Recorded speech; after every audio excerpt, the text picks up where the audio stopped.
We starting a Zoom if y'all want to get in.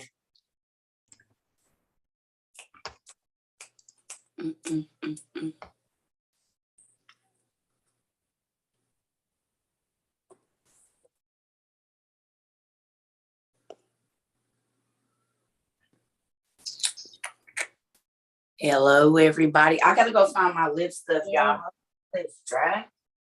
I have to get me some Vaseline in here in a minute and just leave it.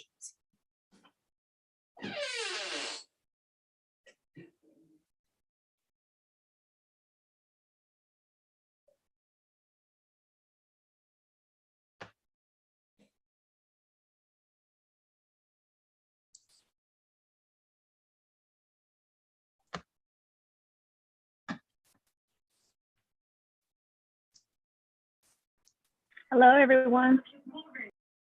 Hello. How is everyone doing today? Pretty good. Can't complain. Can't complain. Good. Just folding laundry. Does anybody know what the topic is for today? Are we still in Revelation? I believe so, because yesterday we got through like 2 paragraphs or so, and she's like, and we didn't even get all the way through it. So I think she still has some more to talk about. Yeah. Okay. Have you guys used the app yet? It's the little app that'll have like the events and stuff on it. Well, just like yeah, I did mine as well, and I was able to put a profile and stuff on there. Yeah, I put one on there. My phone number is on there too. Okay. I'll have to look in and see. I did follow everyone that was on there. So I'm Ashley, by the way. Hey, y'all. Nice to meet you, Miss Ashley. Hi, Cerca. Hey. Hey. Ooh, I'm sorry, y'all. I just woke up from my nap. I'm actually, so I'm a little bit laggy right now. But y'all bear with. We gonna be reading out of the Testament of, the Cave of Treasures, book 1, the book of Adam and Eve, y'all. Because I feel like it's a lot of people. Let me go get this charger. They keep asking where should they start, and I think Adam and Eve is a good place. So we're gonna read that today. I'll be right back. I'm on my way home from work. Please be careful, because there's some crazies out there, and they don't know how to drive. Yes, ma'am, Miss Ashley. I will be careful. Yes, ma'am. Sometimes, it's not you. I tell my husband all the time, it's not me. You don't scare me. It's other people that scare me. Right. Of course. Now we're gonna be reading out of Cave of Treasures. So if you don't have the books, you gotta go to Sacred Text Internet Archive, or go to Cerca Trova 22 and click on the link to the Sacred Text, and then go to the Cave of Treasures or the first book of Adam and Eve. Hi, y'all. I'm trying to make But it. I need y'all, if y'all gonna study along, I need y'all to go look up the book of the Cave of Treasures. It should be on Sacred Text Internet Archive, or either the first book of Adam and Eve, because that's where we're gonna be at. Do I know the story of Adam and Lilith? Yes, we're gonna be reading it today. If you'd like to stay and participate, you're gonna find out who Lilith really is. Cave of Treasures was scary at first. Is this in our books?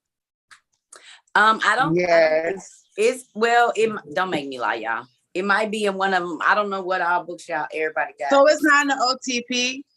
This is I think it's in book 2. But book 2. Yeah. I think it's in book 2. Look in book 2, y'all. Oh, my phone about to die. I gotta hurry up. And you said it is the first book of Adam and Eve, right? Yes. Okay.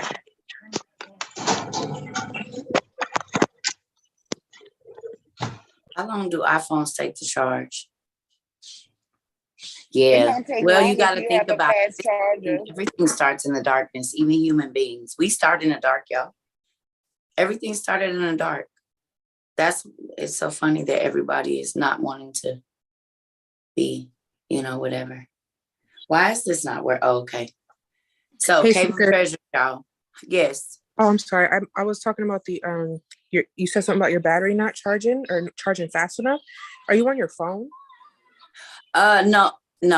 I just plugged this Apple device up, y'all, and I'm getting used to Apple. I'm used to my phone. I know exactly how long it takes to come on and all of that. Okay. I was gonna say they have a power saving mode that if your phone's dying, you can put that on, and then it'll make it charge faster. But girl, this phone let me tell y'all something. I got 1,600 devices, but because I got to do this, I ain't even gonna lie, let this stuff die because it be feeling like too much connection to me. I like to be disconnected. And so now I got to walk around my house with 5 and 6 devices. Girl, this iPhone been in here dead for 2 days. And then it might be my phone for the next day, and then maybe iPad, y'all, and my computer, I don't know, I think I need to update it. I don't know what's going on with that thing. Thank you. Y'all want more mermaid videos? Well, somebody actually sent me that. I'm sure that I have more. We actually have something better than a mermaid video. We have a young lady. I don't know if she's in class today. I have to wait and look and see. But we have a young lady. Her mother told her a story. She's actually from like Haiti. And she has a whole story that she's going to let us hear. And her mom is still alive. She's talked to her. So we're going to have better than a mermaid video. We're going to have someone that lives in a coastal place that has actually interacted with one. So that's even better than that, I think. Oh, yeah, that's good. I have a question. What we're reading, does it start with on the third day? Hold on one second. Third day, God planted the garden in the east. Yes. Okay, Yep. Good. I just want to make sure I'm on the right track. All right, thanks. Yep. Which book are you reading from? I'm looking on sacred text. Okay. Yeah. If y'all want to, it's just easier. I don't know if y'all have 2 devices or not, or if you can have me on and go online. But if you can, just go to sacred text and go to the first book of Adam and Eve. I know it's in one of those books, but I think it's in book 2. And it might read a little different. Mine's in the lost books of the Bible and the forgotten books of Eden. Okay, is that where yours is? Oh. Okay, but so that's what I'm saying. It's gonna read differently probably from what we're reading. It don't really matter to me either way. I just want y'all to be able to follow along. That's all I'm worried about. Okay, so where is it at? Because I have the book, the second book, right? If you look in the page table would of it be on? contents, it should say the first book of Adam and Eve, or the book of Adam and Eve. It's in there. I think it's in the second book, though. It might be in the first one, y'all. It says the life of Adam and Eve. That might be it, what it's called in there. That's why I say it depending on your translation. I have a question. I have the James H. Charlesworth. Yes. Just look in the table of contents, y'all. Okay. What's the name of the book we're reading from? The Life and Times of Adam and Eve? It might be called The Life of Adam and Eve. It might be called The First Book of Adam and Eve. It might be called The Cave of Treasures. It just depends on the version that you have. Okay. I have a question. Yes. It's for everybody. I'm pretty new to this. The last time that I came on here, there was that whole issue with the whole $6,000. Everybody else mute their phones, y'all. Come on, mute your phones so we can hear. I'm sorry. You're okay. The first time I came on here was that $6,000 issue that had happened, and I was very overwhelmed and kind of reluctant to come back on. Okay. But my question is, well, I have 2 questions. One question is that, is there anybody that still kind of have that fear, that reluctancy about like branching out and from the 666 books of the Bible? Like, I know that, I've been reading a lot of different other books in the lost books and the Dead Sea Scrolls, and the connection is just, it's uncanny. You can't deny. It's almost like you can't deny it, but at the same time, there's still that little fear of reluctancy kind of lingers on. And then I was wondering if that's something that, people are still going through. And then also this question is for you, Ms. Circa. Is on your list, do you have the book of Nag Hammadi scriptures? I believe my book list is on there. It should be on the book list. And Okay. the one thing that I want to say about fear, honey, is if you're fearful, you can just fast and pray and come back when God leads you back here. You know what I mean? If you don't feel comfortable to read it, then you can come back when he says it's okay. No, I'm just more kind of, I guess, like trying to ask to see if somebody out there is still going through that. But it's like kind of like that curiosity and that I still kind of thirst for, and the knowledge and wisdom. I've always been like this since I was a little kid, always trying to thirst for the wisdom and connection with the Heavenly Father. That's always been something like of my lifelong dream and my lifelong goal. Okay, so well, I'm gonna say this, not to interrupt you, but we got to get started. So you can stay and listen, and then you just go from there, honey. Okay. Okay. I'll mute myself. Thank you. All right, y'all. So we in the Cave of Treasures. It should start out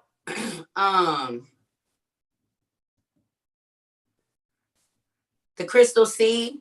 God commands Adam expelled from Eden to dwell in the Cave of Treasures. So if you're reading it, it should start like that. Hey, y'all. So I'm gonna be reading, so I can't be looking up here at comments. So if y'all reading along, we are in the Cave of Treasures. Sorry. Before you start, I took my test today and I didn't pass, but I'm gonna try again in another 6 weeks. Yep, God got you. It's at his appointed time, y'all. Okay. All right. At his appointed time, everything is supposed to happen. And once you realize that, then you won't get butthurt about stuff that doesn't happen when you want it to, because you'll understand it. It has to happen when he says it. Y'all mute your phones, please.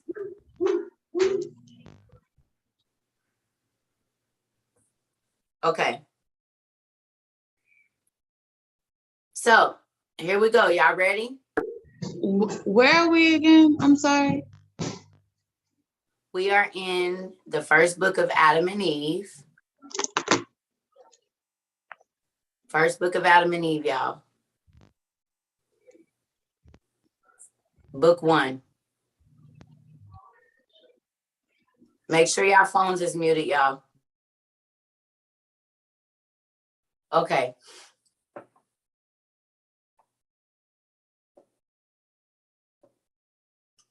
All right. So it says, on the third day, God planted the garden in the east of the earth, on the border of the world eastward, beyond which, towards the sun rising, one finds nothing but water that encompasses the whole world and reaches unto the borders of the heavens. So for my firmament people, here go your first firmament answer. You want questions about the firmament? There's the first one. That's the first answer. That God planted the garden, right? Somewhere where there's nothing but water.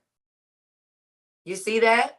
Now, I don't know coordinates and all that. I'm not even gonna lie to y'all. So whoever want to try to figure out exactly how that works out, there you go. But he said that there's water that encompasses the whole earth, right? That's what he said. So 2, and the north of the garden, and to the north of the garden, there is a sea of water. That says wafer, y'all, but y'all got to realize this was written a long time ago. And when this was translated, they still used F's for S's. Or S's for F's, one of the two. The letters were, I think, in T's too. So there's going to be some typos. Okay, so anyway, it says clear and pure to the taste, like unto nothing else, so that through the clearness thereof, one may look into the depths of the earth. This is why they be looking for the that water that you can dip down, the foundation of youth, the fountain of youth. This is what is technically considered the fountain of youth, y'all. And they said that you could look down into the depths of the earth and see it. Like if you've ever heard about the fountain of youth described, this is what they be looking for, right? So it says, and when a man washes himself in it, becomes clean of the cleanness thereof, and white of the whiteness even if he were dark. Now, that's not talking about your skin tone. That's talking about your spirit. Right? So if your spirit was evil or black, remember I told y'all God sees us as clear, and it's kind of like thoughts and evil thoughts and evil actions before they come to the physical. It's like they show up like a smoke in this clear body of ours that he sees us, right? So, and God created the sea of his own good pleasure. Write this down. He created the sea of his own good pleasure. Somebody's phone ain't muted, y'all.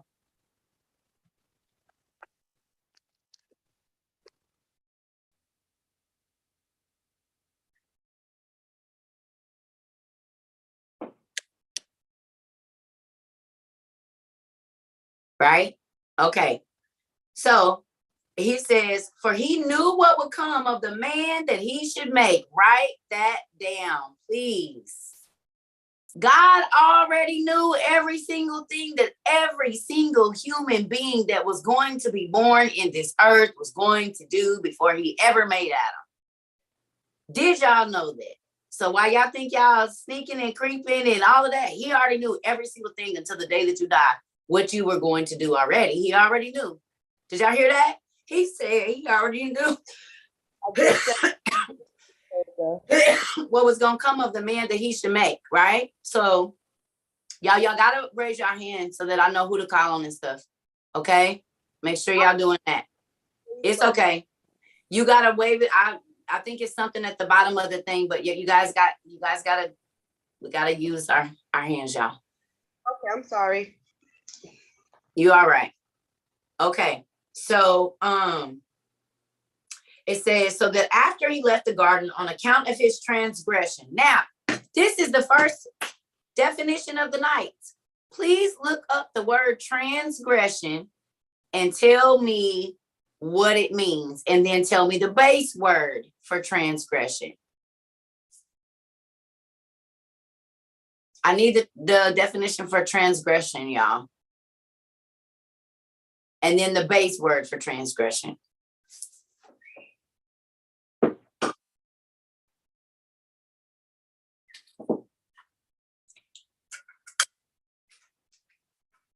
Hey, y'all. To break a rule or go against the law. To break a rule or go against a law. Okay, I want y'all to write that down, y'all, because transgressions. So what's the root word for transgression?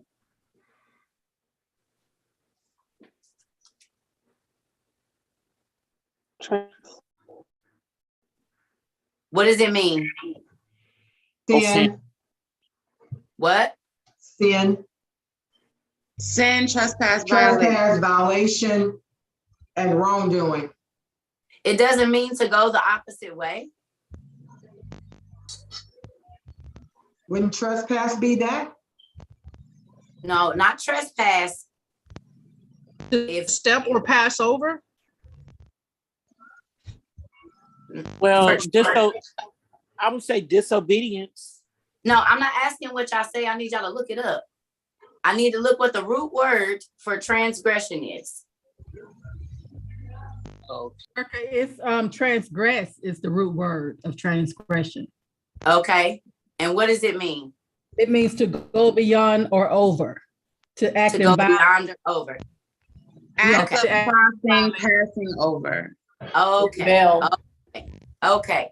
So that's what I was looking for. I'm sorry, y'all. So transgress or transgressions, IONS is continual, right? Or IOUS, something like that. That means like to keep going, that little or whatever it is at the end. So when you transgress, you are overstepping your boundary. Write that down. When you transgress, you are overstepping your boundaries.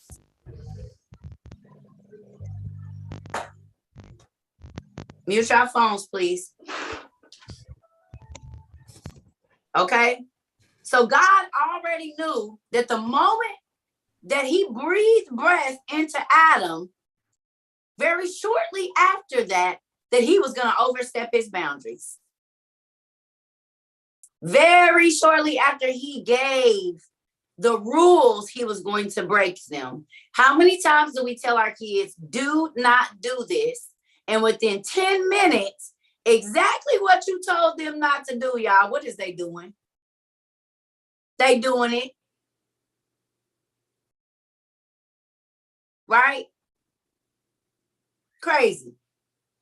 So he said, from among whom righteous ones should die. Do y'all know why that's important? Because if you was good, you was never supposed to die.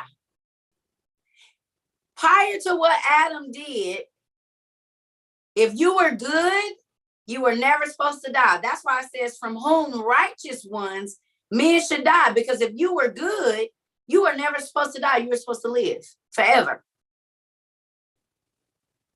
But now even good people have to die because we were born in sin. Every single person.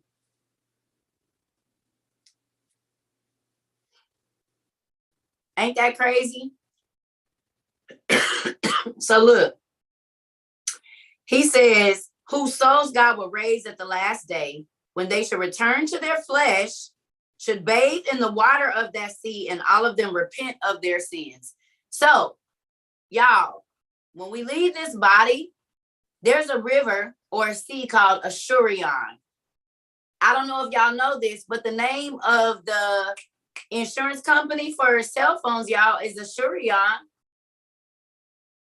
Ain't that crazy? It's just spelled different. But isn't that funny that something that recovers something that is broken or replaces something that no longer works the way that it's supposed to is based on the river that does that exact same thing for our souls? The same name. Because the sin broke us. But this river is like Ashurion, the insurance company. Once we dip in there, we're renewed. So you get a refurbished body. If you send in your phone, they don't send you a brand new phone. They send you a what? A refurbished one, right?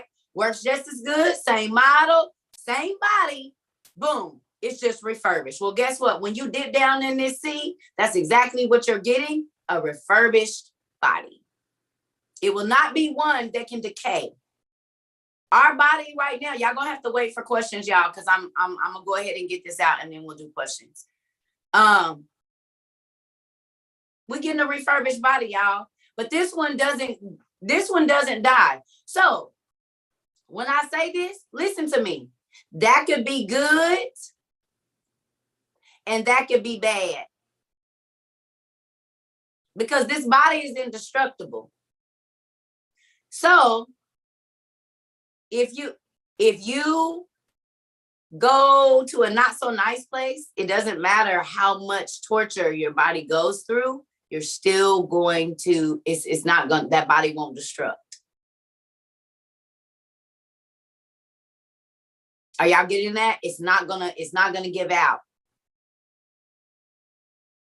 And write this down. On the other side, there is no mercy. There is no mercy. God has a built-in mercy system in our body. It's called shock. So if you get to feeling so much pain, your body goes into shock, so you don't even feel it all. That is a built-in mercy mechanism.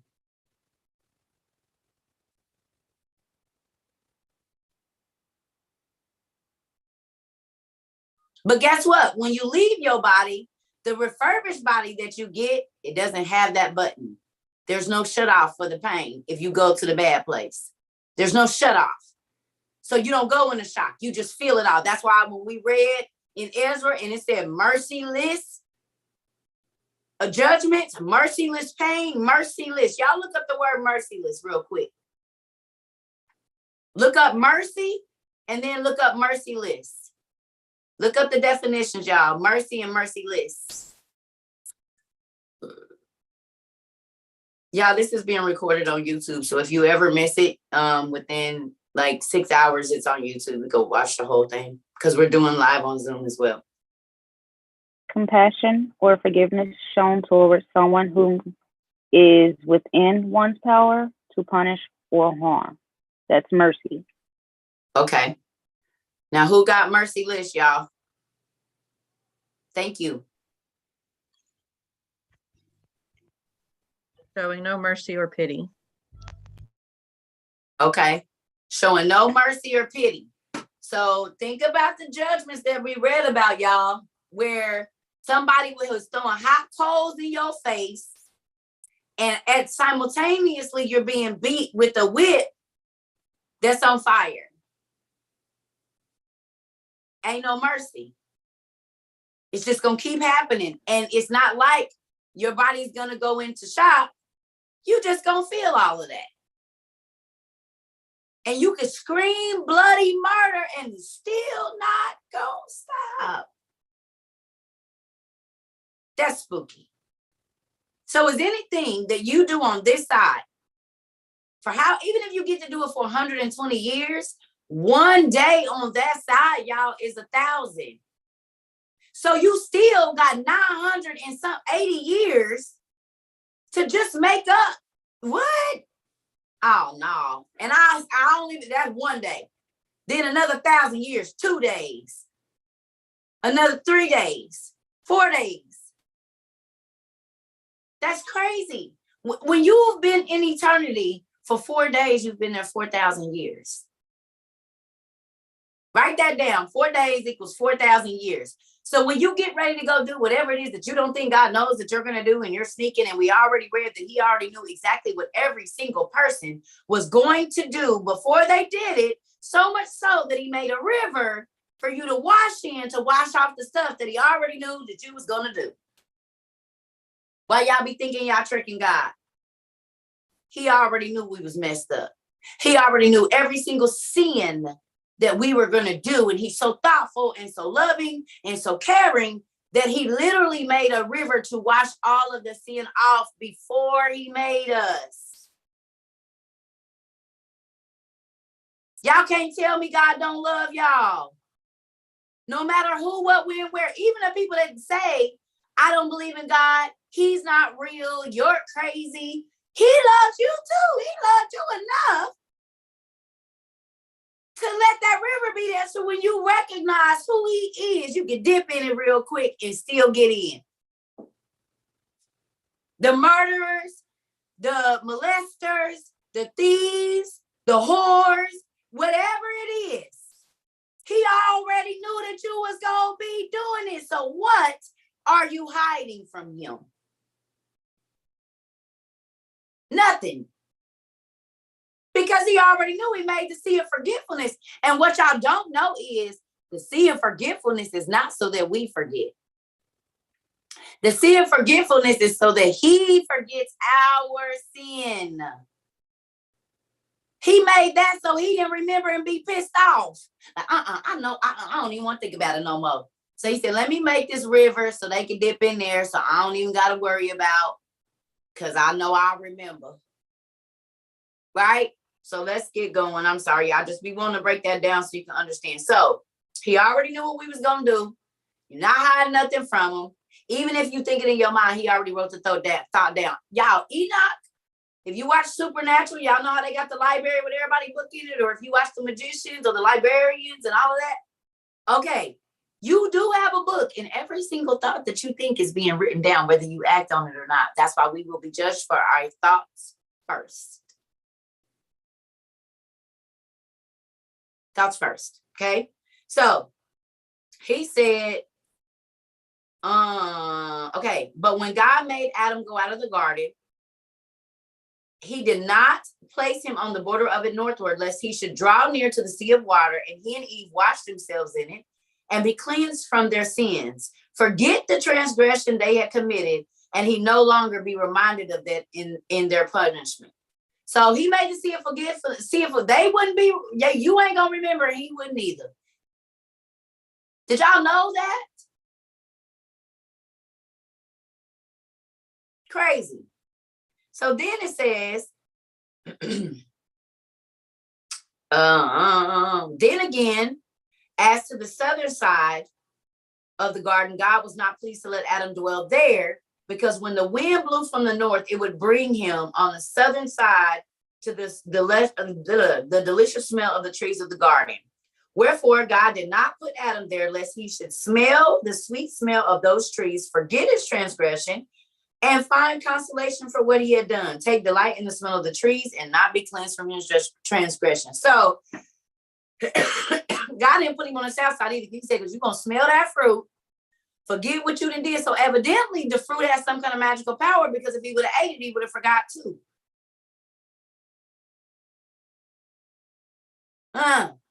So the water make you forget, and the fruit will make you forget.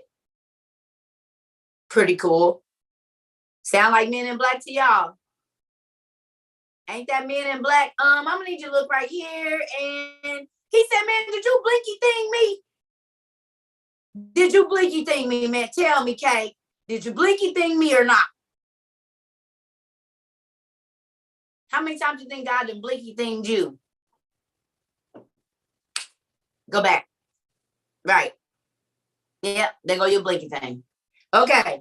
So he said 8. Again, also, because God is merciful and of great pity, and governs all things in a way he alone knows. Please write that down. Also, because God is merciful and of great pity, and governs all things in a way he alone knows. You don't have to know. You don't know how it's going. You don't have to know how it's going to get worked out. You don't have to know the details of how he's going to work it out. All you got to know is that he will. Because he governs the way he sees fit, not what you think. And this is why y'all feelings be hurt, and mine used to be hurt too. Because you be like, God, but I thought. He said, I told you don't think. Let me do the thinking for you. Because you don't even know what's going to happen in 2 minutes.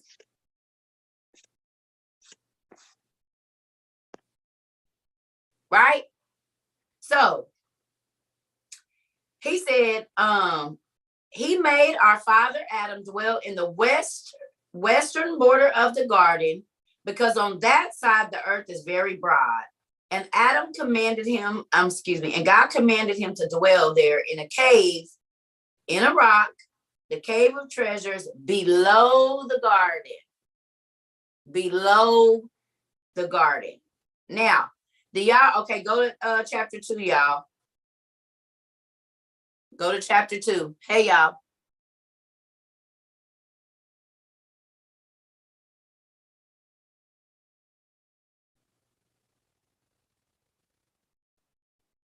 Write that down, that we had to dwell right below paradise. We dwell right below paradise. Remember when I was telling y'all about how it could be a world sitting on top of a world?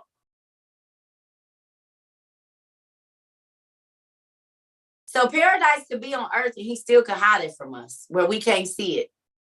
It's here, but it ain't here.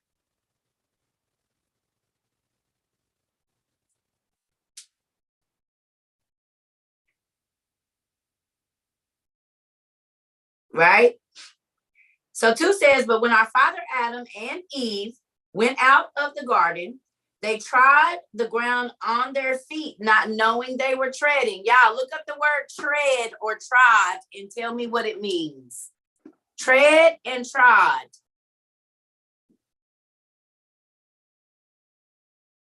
Tread and trod. They did not know they were trodding or treading. What does that mean?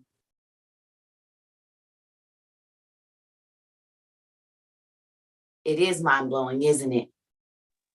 Tread in a specific way. Walking in a specific way. Okay. So what you mean they don't know that when God put them out the garden, they had to walk? So what was they doing before that? Because how did they not know they was walking if they've been alive? Maybe God was carrying them. Or maybe they just didn't walk. We see flying beings all the time, They right? just floated. They didn't fly. They didn't. I mean, they did fly. I'm sorry. They did fly.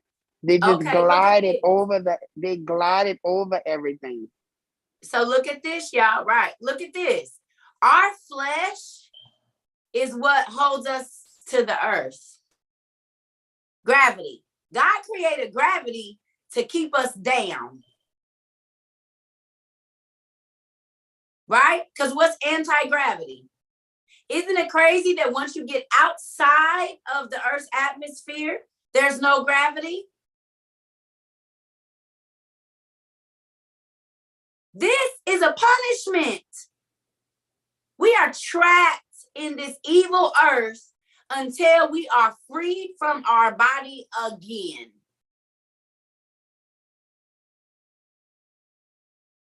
That's why he said, I'm going to wrap your spirit in dying flesh. And you dying daily. From the day you're born, you start to die. Literally.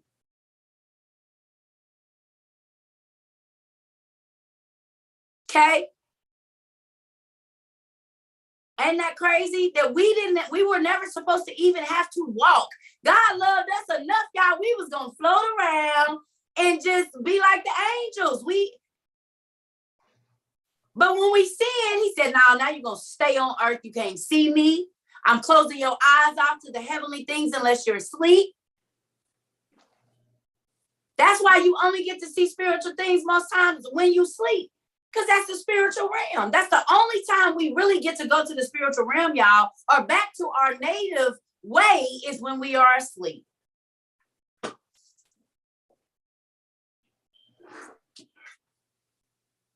Because when we had that, we didn't want that. We wanted something else. It's crazy. So when they came out of the garden, they didn't even know they was walking. It says, and when they came to the opening of the gate of the garden and saw the broad earth spread before them, covered with large stones large and small, and with the sand, they feared and trembled and fell on their faces. And from fear that came upon them, they were as dead. They fainted. They fainted, y'all. So when they had to get kicked out of the garden and they saw Africa dry, the place where God put them at, and it was these big old rocks like the Sahara or whatever you call it, not the Sahara, but y'all know what I'm saying, that area over there. They like, wait a minute, wait, no. We want to, could y'all imagine them like kicking and the angels is like, get out. No, go. And they like, no. Could you imagine? They didn't have to water nothing in the garden. Everything just grew. There's 200 angels that tend to the garden. So they didn't have to do nothing. But y'all, I can tell y'all one time my brother I used to be scared. So my big brother was kicking me out his room and he had an attic room. And you know how the stairs come down, but a lot of times the attic room be right behind the front door. And it's a steep stairs, ain't it, when they got that attic room? And my brother was about 9 years older than me, y'all. When I tell you I used to fight him, trying to kick me out that room, y'all, I had my feet on the frame. And he was trying to push. And I'm telling you, I want to fight. No, I'm not going to sleep in my bed. I just want to sleep right over here on your floor by somebody because it's monsters in my room. Boy, y'all, he pushed me into that door. Boom. I hit that door and the front door. I didn't go back and try to be back in his room no more after that. I said, when you get old and in a wheelchair, I'm going to beat you. And then I'm going to throw you down the stairs. I sure did. And I might still be standing on that. I don't know. It just depends on how the Lord has helped me when he gets to that age. Better watch out, bro. Better watch out. No, I'm just playing. But I did tell him that. Mm-hmm. Y'all, I was the only girl of 3 boys. Y'all don't think my brothers used to torture me? Of course they did. And that's why I don't mind fighting. We used to be tearing that house up and clean it up before my mama get there, act like ain't nothing happening. We've been fighting to the death. It was Hunger Games up in that piece, boy. You hear me? We wasn't hungry, but we was fighting like we was. To the death. I'm telling you, getting all kinds. My brother used to try to kick my door and I'll barricade myself and have y'all, it used to be all that war in there. I'm telling you. That's why I do not care about fighting. I'm telling y'all, I've been fighting all my life. I had to fight my mama. I had to fight my. Stop. I'm done. Okay. Woo. Okay. That's a true statement, though. All right, so they passed out. So it says, because where, see, here go the hithertos and all of that. So let me read this real quick. Okay, so basically, he said, y'all used to be in a garden where it was beautiful planted trees, all manners of trees, and they now saw themselves in a strange land, which they didn't know, like, this is not my grandma's neighborhood. This is not, hold up, y'all know, when you be in a cabbie or something, y'all ever been in somebody's car, you be like, why you turn this way? This, you going the wrong way. You can all sit up in your seat. Where are you trying to take me? Hold up. They like, Jesus, wait, God, this is what you was meaning. I thought you was meaning maybe the part that didn't have as many trees. I didn't know you meant on the outside of the garden for real. I thought you was just playing. That's what I thought you was just playing. No, you wasn't just playing. Okay. All right. So he said, and because at that time they were filled with the grace of a bright nature, and they had not hearts turned towards earthly things. So there's a brightness that was in us that we don't have anymore. A natural light that God created in us that when they sinned, it was dimmed. Did y'all know that? Now it's so funny because I'm about to show my age and I don't remember the movie. It might have been called Pod or something. But what's the real weird dude from the 80s? He played in all like sci-fi. He was the Fly. What's his name? What's the dude that was the Fly? Jeff Goldblum. Jeff Goldblum. Do y'all remember an alien movie that he played in where they was taking the people and it was all these pies and they went and he came out and he was translucent? Anybody remember that? No. Y'all gonna have to look at. Y'all remember? Okay. Was that Cocoon? Huh? Was that the movie Cocoon? Is it Cocoon? Yeah, that. Wait, Cocoon. What is it called? Cocoon. Cocoon. That's what it's called. And remember they was clear beans? Yep, I remember that. When they came out of that thing, they were like, okay. So that's kind of like what we look at. Like that clear thing. So you imagine if steam or something came or a thought, God can see that. And remember they had that bright nature? Y'all wonder where they got the movie from? Boom, here it go. Right here. Okay, go back and watch it. Y'all about to be like, oh my God, they've been telling us. Okay. It says, therefore God had pity on them, and when he saw them fallen before the gate of the garden, he sent his word unto Father Adam and Eve and raised them up from their fallen state. So the first time they passed out, he said, get up. And they got up. He said, he didn't go beating on them like we do our kids. He just said, get up. And they got up.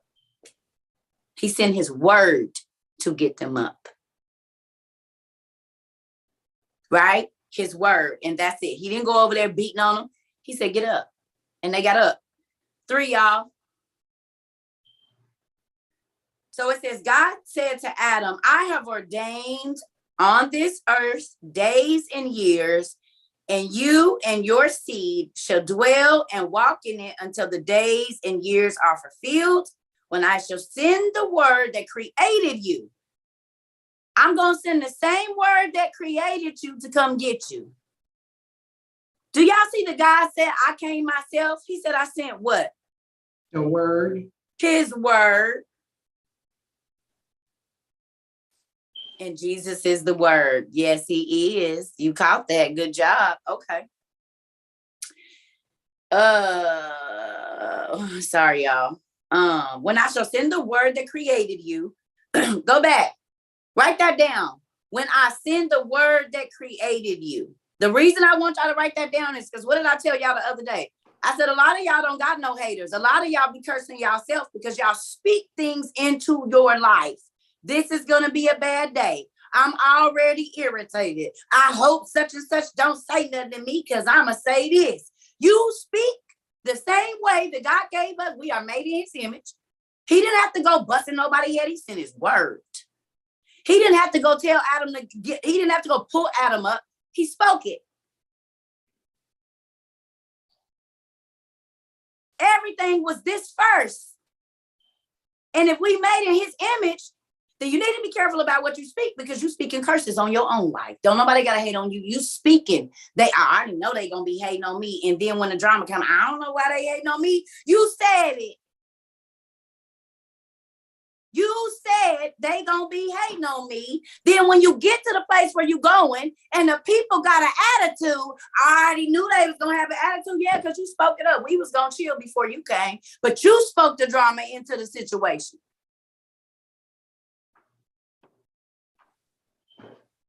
You spoke your bad day at work. You spoke your boss getting on your nerves. You spoke your husband doing whatever it is that he did, y'all. I already know, because I always get cheated on. This ain't nothing new to me. Why would you say that? I can't never find the right man, and you never will, because never is never ending. I'm always gonna be by myself. I already know. No, I'm not always gonna be by myself. Y'all always run around talking about y'all gods, but what kind of God are you that you speak damnation on your own self? Crazy? The curse God? I ain't trying to let you speak nothing over my life. All right. So he said, yea, the word that will again save thee when the 5 days and a half are fulfilled. Write down 5.5 days. How many times you done told your kids we gonna go in a minute, and they gonna come back every 2 minutes and ask you, has that minute come? Can we go now? Don't they? We do God the same way, right? Because we about to find out we is not the first people, and neither was our kids, because Adam did it first. So God said, in 5.5 days, I'm gonna get you out of the situation you in. Right? He said, but when Adam heard these words from God, and of the great 5 days and a half, he did not understand the meaning of them. How many times has God told you something and you didn't understand?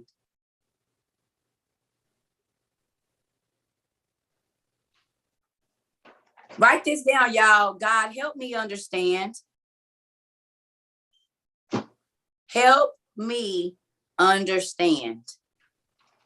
Because if you don't understand, you're going to keep on doing the same thing over and over and over and over and over and over again.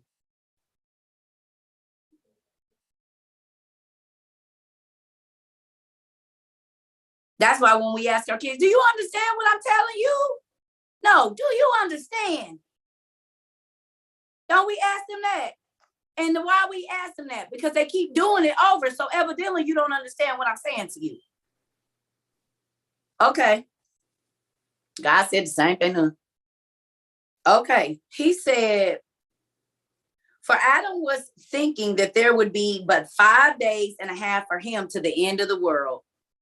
Adam, you thought you was only going to live 5 days after what you did? You thought God was going to let you back out of trouble in 5.5 days? He like, oh, I can do that. I can do 5 days. Oh, shoot, I thought we was out of here forever. Eve, oh, come on, Daddy only said we got, oh, girl. And God like, Adam, hey, Adam. Yeah, Dad, I was just telling Eve, it's only going to be 5. He said, no, baby. No, you misunderstood. Come here, baby. I need you to sit down. Come on back. Have a seat. You're getting carried away. I know you're excited. I know you are. Have a seat, honey. Let me talk to you for a moment. just have a seat. And he like, well, what's up, Pops? You don't want me to tell her? I thought it was good news. I thought we was, we going back in the garden. I thought she'd be excited. I want to tell her what's going on. He said, no. Have a seat. Have a seat. let me talk to you, son. Come here. You didn't understand what I meant by that. Not 5 of your years or 5 of your days. 5 of my days. He like, what? I don't understand. Huh?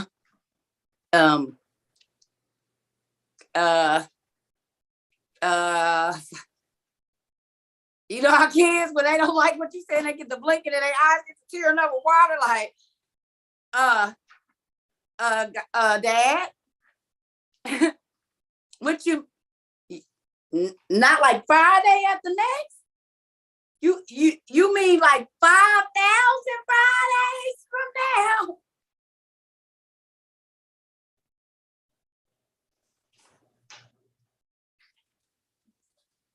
Y'all know he passed out, right? Y'all know he passed out. He passed out. He just get your. I ain't about to keep picking. Okay. He passed out, y'all. He passed out, right? He passed out. So it's so funny. He and Adam wept and prayed to God to explain it to him. He said, Dad, but you said 5 days, Dad. You said 5.5 days, Dad. Really?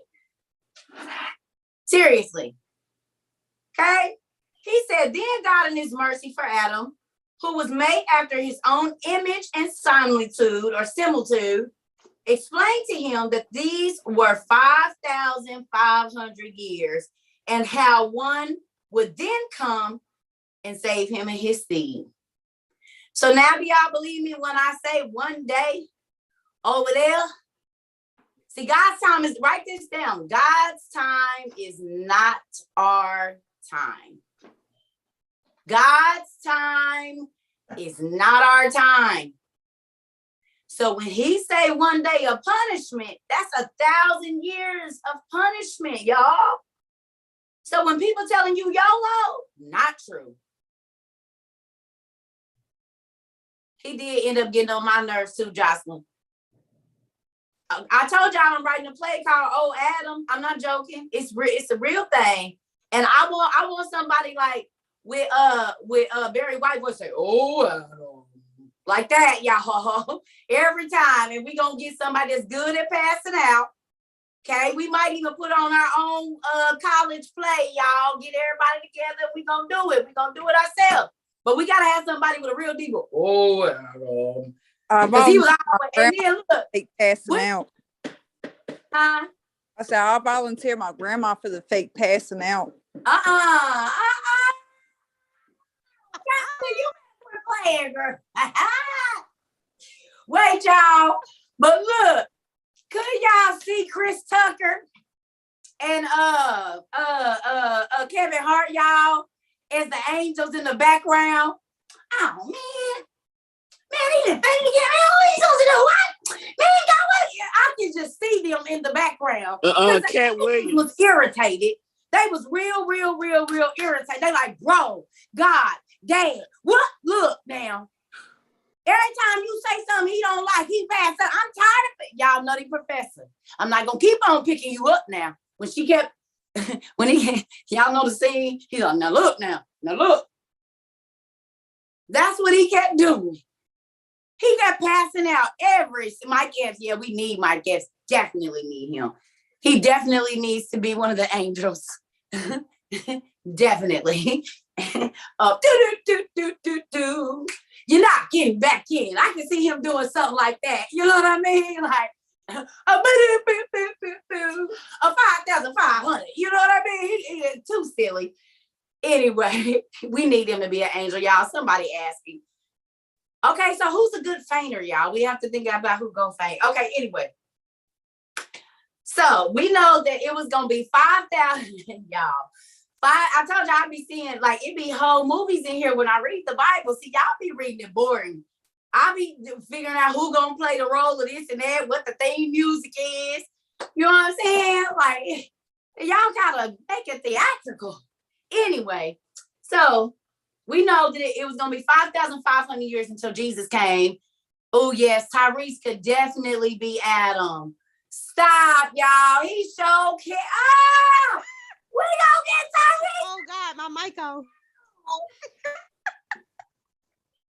He always crying. He gonna be perfect. Perfect. Tyrese, y'all. Tyrese could be Adam, y'all.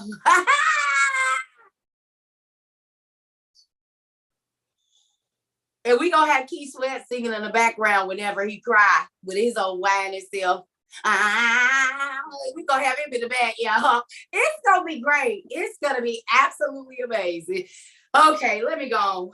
I'm so, Lord, forgive me, because you gave him that voice. I'm not gonna talk about him, but he is always whining. Ooh, Jill, whining kid. Y'all know who he is. And Tyree's right on his heels. Anyway, so let's go. I'm gonna stop. Them as God's people, don't talk about them. They might be anointed. I don't know. Okay. So it says, but God had before that made this covenant with our father Adam, and in the same terms, ere he came out of the garden, when he was by the tree whereof Eve took the fruit and gave it to him to eat. Inasmuch as when our father Adam came out of the garden, he passed by that tree and saw how God had then changed the appearance of it into another form and how it had withered. This was the first withered tree, y'all. And we see several different times that God, when something don't work right, he withers it up. He withered up the little boy. He withered up the teacher's hand. He withered up the tree when he was alive in the New Testament. When he walked back by that tree and it wasn't producing fruit, it withered. The fig tree too. The fig tree, the wither, he withered it. So if you don't want to walk in your purpose and your life starts to wither away and you don't live the same life you was living, you might want to check and see if you're walking in your purpose or walking even in just the way that God is telling you. Let's write this question down. What is God withering away in my life? What is withering away in my life? What is dying slowly in my life?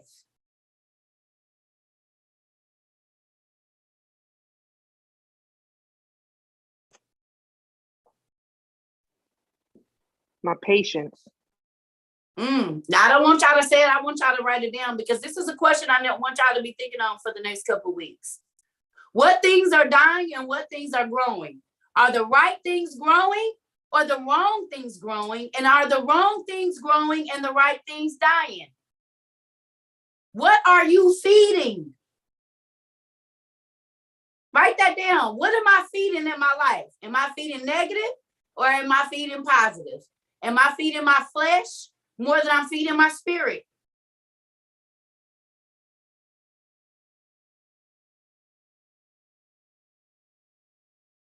Are you feeding into the drama more than you feeding into peace? What's growing and what's dying in your life? If your peace is dying, 9 times out of 10, it's because you're feeding into the negative more.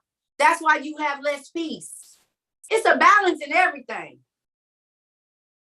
How much time are you having to yourself, or are you always around people? You always got to be around your friends, and then you talk about how you ain't got no peace. Well, maybe they are the reason you don't have it.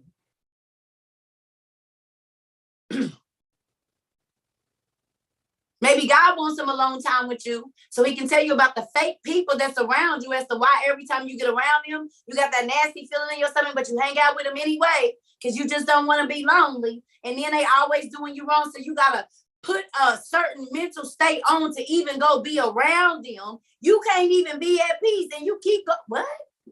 And you're like, I don't know why I'm so irritated. I do. You around fake people and you can feel your energy that they don't like you and you keep taking yourself back around them to be irritated. To be talked about, to be lied on, to all of that. That's crazy that you keep subjecting yourself to misery.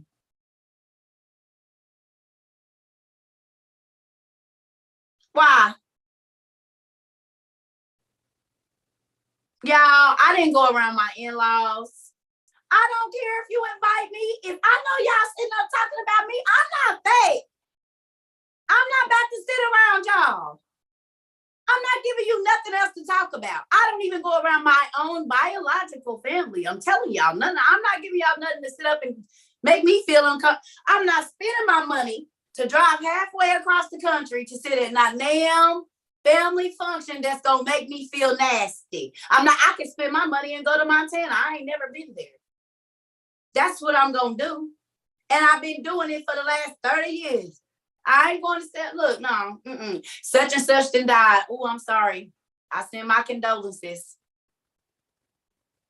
such and such having a family reunion. Well, I don't have no family when it comes down to it, the times that I need family, so I won't be reuniting with ghosts. Because when I need family, it ain't nobody around. It be out. Whoo, whoo, whoo. That's the only way around. Huh? Ain't no reason for me to go and sit up around y'all and feel uncomfortable. And when I got friends that I can take my kids and we can have a good time, and that's they TTs and they uncles and they this and they that.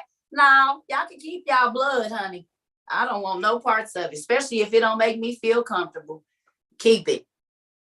That's why Jesus said, who is my mother and who is my brother? If they ain't trying to follow Christ for real, then I ain't got no business with them. I don't know what I need to be doing with them.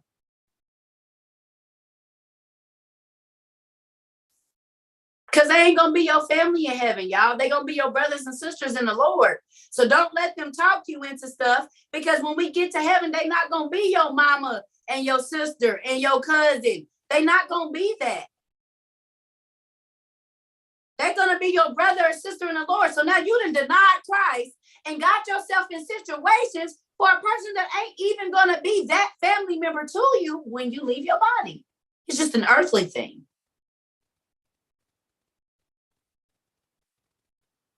You ain't tricking me into nothing, sister or brother. Because when we leave this body, that's what you're going to be to me.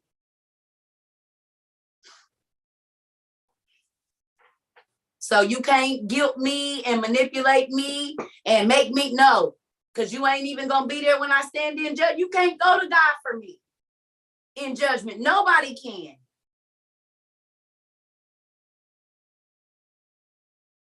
All right. Sorry, y'all. Okay, so God picked him up, right? 9, and it says, and Adam went to it, and as Adam went to it, he feared, trembled, and fell down again. This morning is always present. But God in his mercy lifted him up and then made this covenant with him. So when he saw the tree that used to be so beautiful withered all up and dead, like on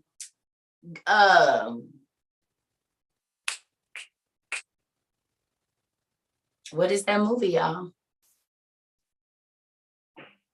Lord of the Rings. I think there was a tree or something that like withered or something like that in one of those movies. It was like the tree is something and they had to get to it. It was getting cut down or something like that. However, its beauty wasn't as it was before. And guess what? Neither was ours. So Adam started to see death, something he had never seen before, y'all. Everything prior to this was beautiful and growing and everything. And now everything around him is dying.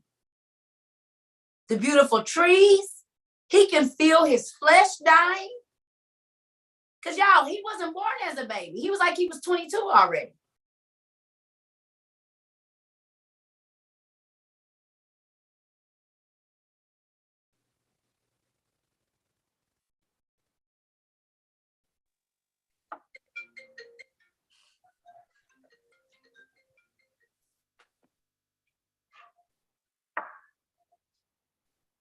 Sorry, y'all. Hold on. What the heck?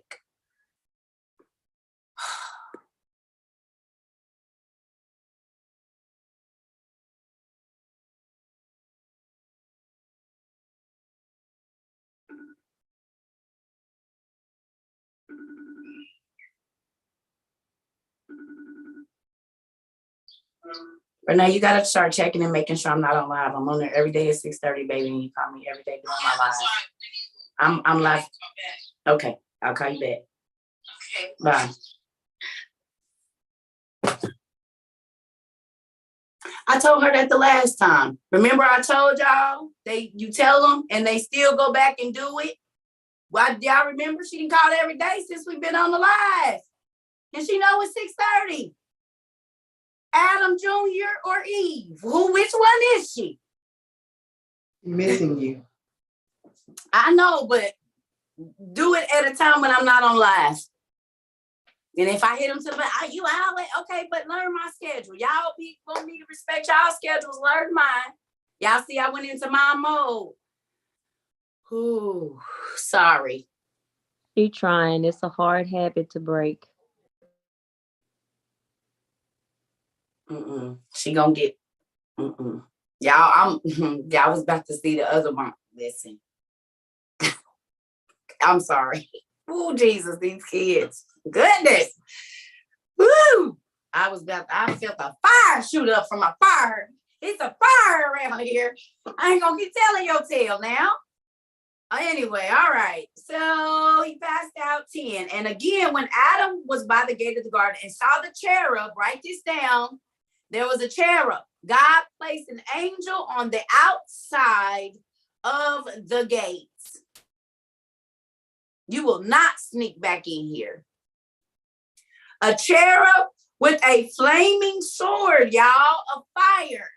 Now, they make us think cherubs are cute. Cherubs are the little ones y'all see at Valentine's Day. The little white statues, they say those are cherubim. Why he don't got no flaming sword of fire when we see them? Because cherubs have fiery, flaming swords that turn every way. All the ways. They not cute and cuddly. So they sell us cherubs. If you look up a cherub, most times they're going to show you that little porcelain looking like angel. But no, they scary. Okay? And the cherub grew angry and frowned on him, and both Adam and Eve became afraid of him. So what's cute about that? He frowned, and while frowning, he has a flaming sword of fire, and they got so scared. See, y'all be trying to make it like angels is just beautiful. No. Ain't that crazy? Did y'all know the cherubs had flaming swords of fire? And when they look at you, if they angry, it's real scary. Who knew that?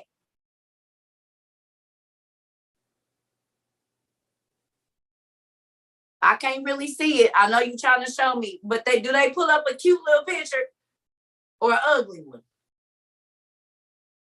Yep, it's a cute little picture. And that ain't nowhere what it look like. Okay. Yep. See? Ain't that crazy?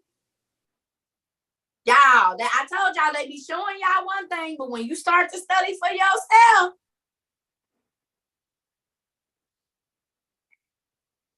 listen. So they fell on their faces and trembled with fear. But he had pity on them and showed them mercy, and turning from them, went up to heaven and prayed unto the Lord and said, Thou didst send me to watch at the gate of the garden with the sword of fire. But when thy servants Adam and Eve saw me, they fell on their faces as were dead. So then he gotta be scary looking. Now we know why all the times when the angels visited somebody, they said, don't be scared. Don't be scared. Don't be afraid. I know you're scared, but don't be. They showed them their true self. If you go through all the history when the angels showed up, they had to say, do not fear. Don't be scared of my appearance. Ain't that crazy? So when y'all see the, I came in a little late. Can you please tell me where we're reading from right now? We're on Sacred Text Internet Archive, and it's the first book of Adam and Eve. Thank you. We're in the 3rd chapter, or the Cave of Treasures. Okay, appreciate it. Mm-hmm. Did y'all know this? See, okay, y'all, so look. Somebody go and get Genesis and find where Adam and Eve was created, and when they was kicked out of the garden, and don't read it, that like I'm gonna go to the bathroom. So y'all do this. Go read Genesis, wherever it talks about Adam and Eve being created real quick. Just go look at those scriptures and tell me if all of this was in there, which we know it ain't. But I want y'all to tell me what it says. I mean, don't tell me, but just read it real quick. Everybody go and look up where Adam and Eve were created in Genesis and read that real quick. And tell me what the KJV says about them being created live, children. Real quick, read that little thing about them. I'll be right back, y'all.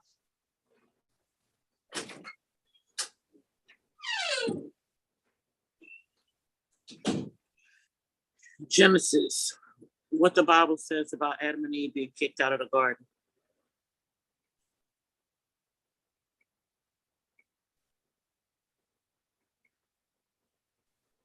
I think she said about Adam and Eve being created. Am I right, guys? Yeah, when they created, kicked out of the garden. Oh, is that what they said? Okay. Yes, ma'am. Okay. Yeah, she said also when they were created. I thought she said when they were created. Genesis 26 lists when God created Adam. She said when God created Adam and Eve. And Eve, yes. When they sinned and when they got kicked out of the garden. She wanted us to find out if they told extras that what we're reading in the Supagrapha right now. I can tell you no.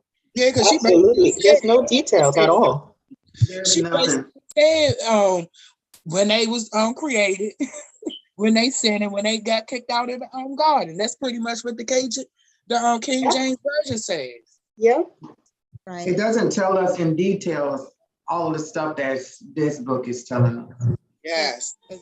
What scripture? I know it's Genesis. What Genesis chapter 1, verse. I think it starts at 26. It starts at 26. Okay. It says, "Then God said, now let's make man who will be like us." That's that what the ERV Bible, the easy read. I'm used to the King James. Y'all know there's like 2 creation stories. There's one at first where he created in his own image, and then there's another one where it goes into about specifically Adam and Eve. And then the only children it tells us about is Cain and Abel. Yeah. I'm back, y'all. So when y'all go read Genesis, it's Genesis chapter 1 or 3:21. I do need a whiteboard. I know y'all, I'm working on it. I'm getting the office together. Give me a second. I just got the email about our wall-to-wall. Oh, and let me say this real quick.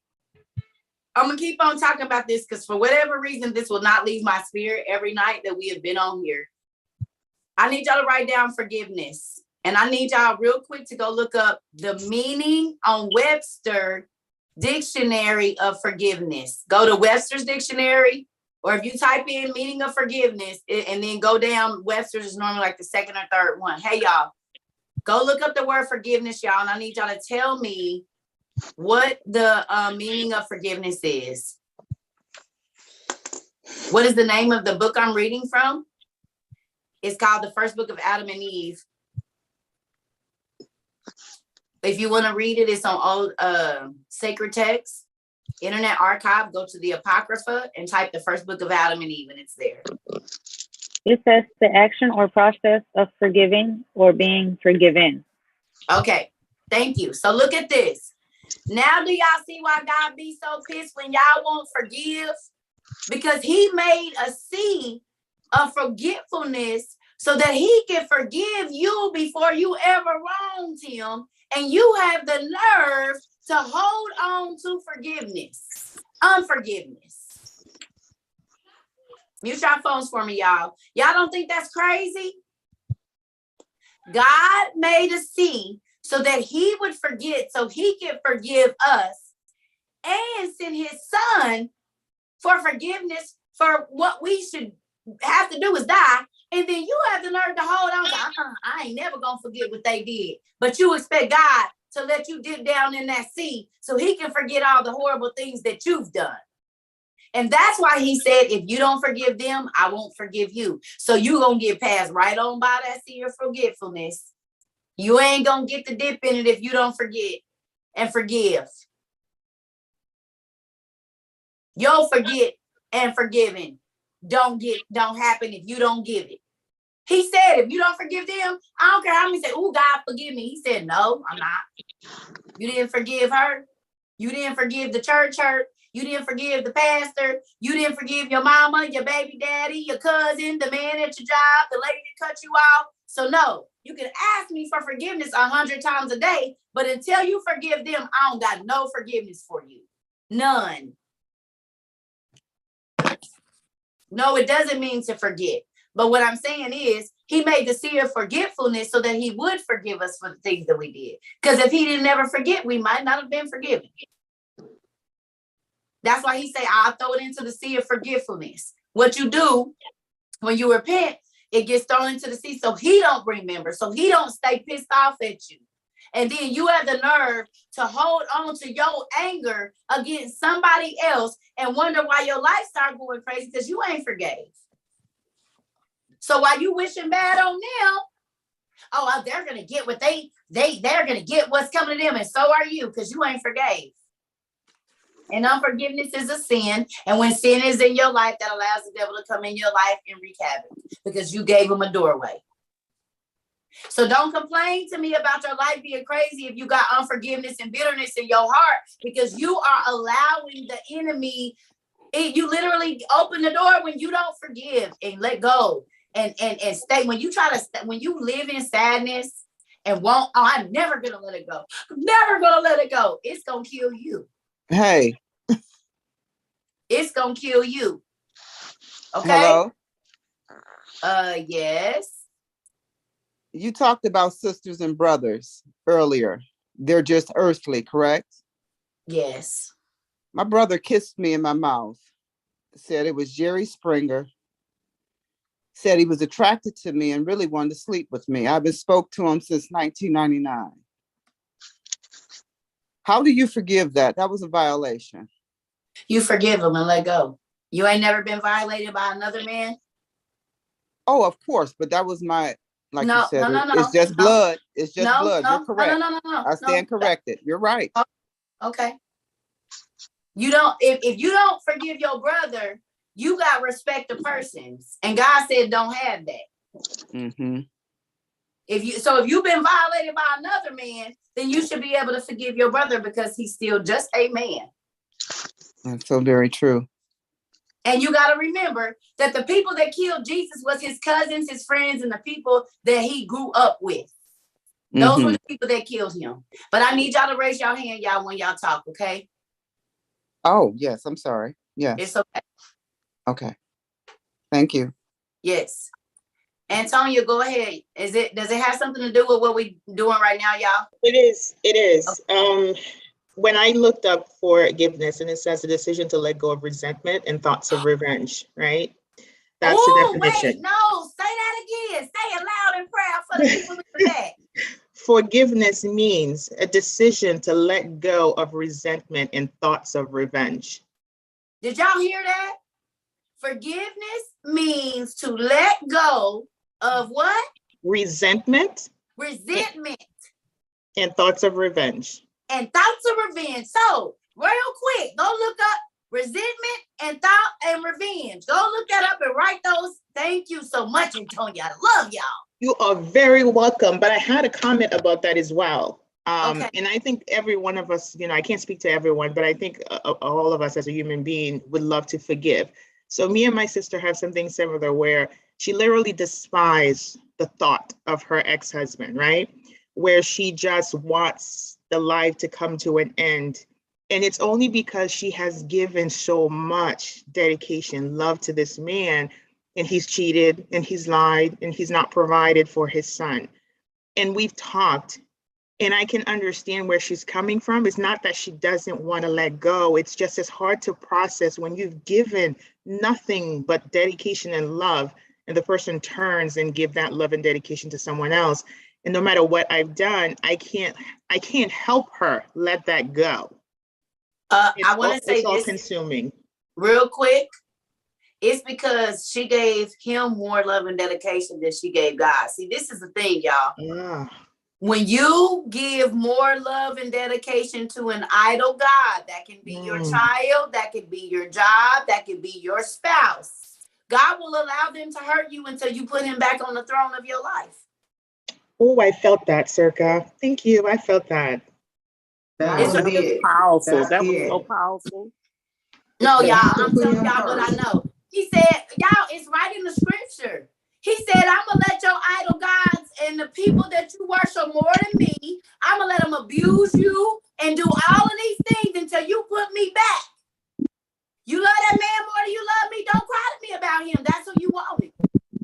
You love that job more than you love me. You spend more time at your job than you do in the word with me. So don't complain to me about your job. I don't want to hear it. I'm gonna let them abuse them. I don't want to hear it. Put me back on the throne and they won't be able to do those things to you. Make sure y'all mute your phones, y'all. Cerca, that was a spiritual mic drop. My gosh, that was powerful. Thank you. You're welcome. Thank you. But it's a real thing, y'all. I'm telling y'all what God told me. Every time I put a man, a big tall tree in his way, guess what he did? Timber! Boom. Boom. Boom. He started chopping it down. You gonna look up to him, and I'm the one that done kept you. You want to give him the glory for the things that's going on in you. And Jesus is a jealous God, y'all. God is a jealous God. He said, I ain't gonna have nobody before me. That's exactly what I was finna say. And He's I a know jealous God. what I do for you. I know how I have kept you. I know how I've wiped your tears in the middle of the night. I know I've kept your children, your husband, your finances, and you, every time you get the chance, put somebody in my way. They don't want to complain to me about how don't nobody love you, and I've been trying to love you for your whole life. But every time I get ready to love you, you put somebody else in my place and then want to cry to me about them. Dewana?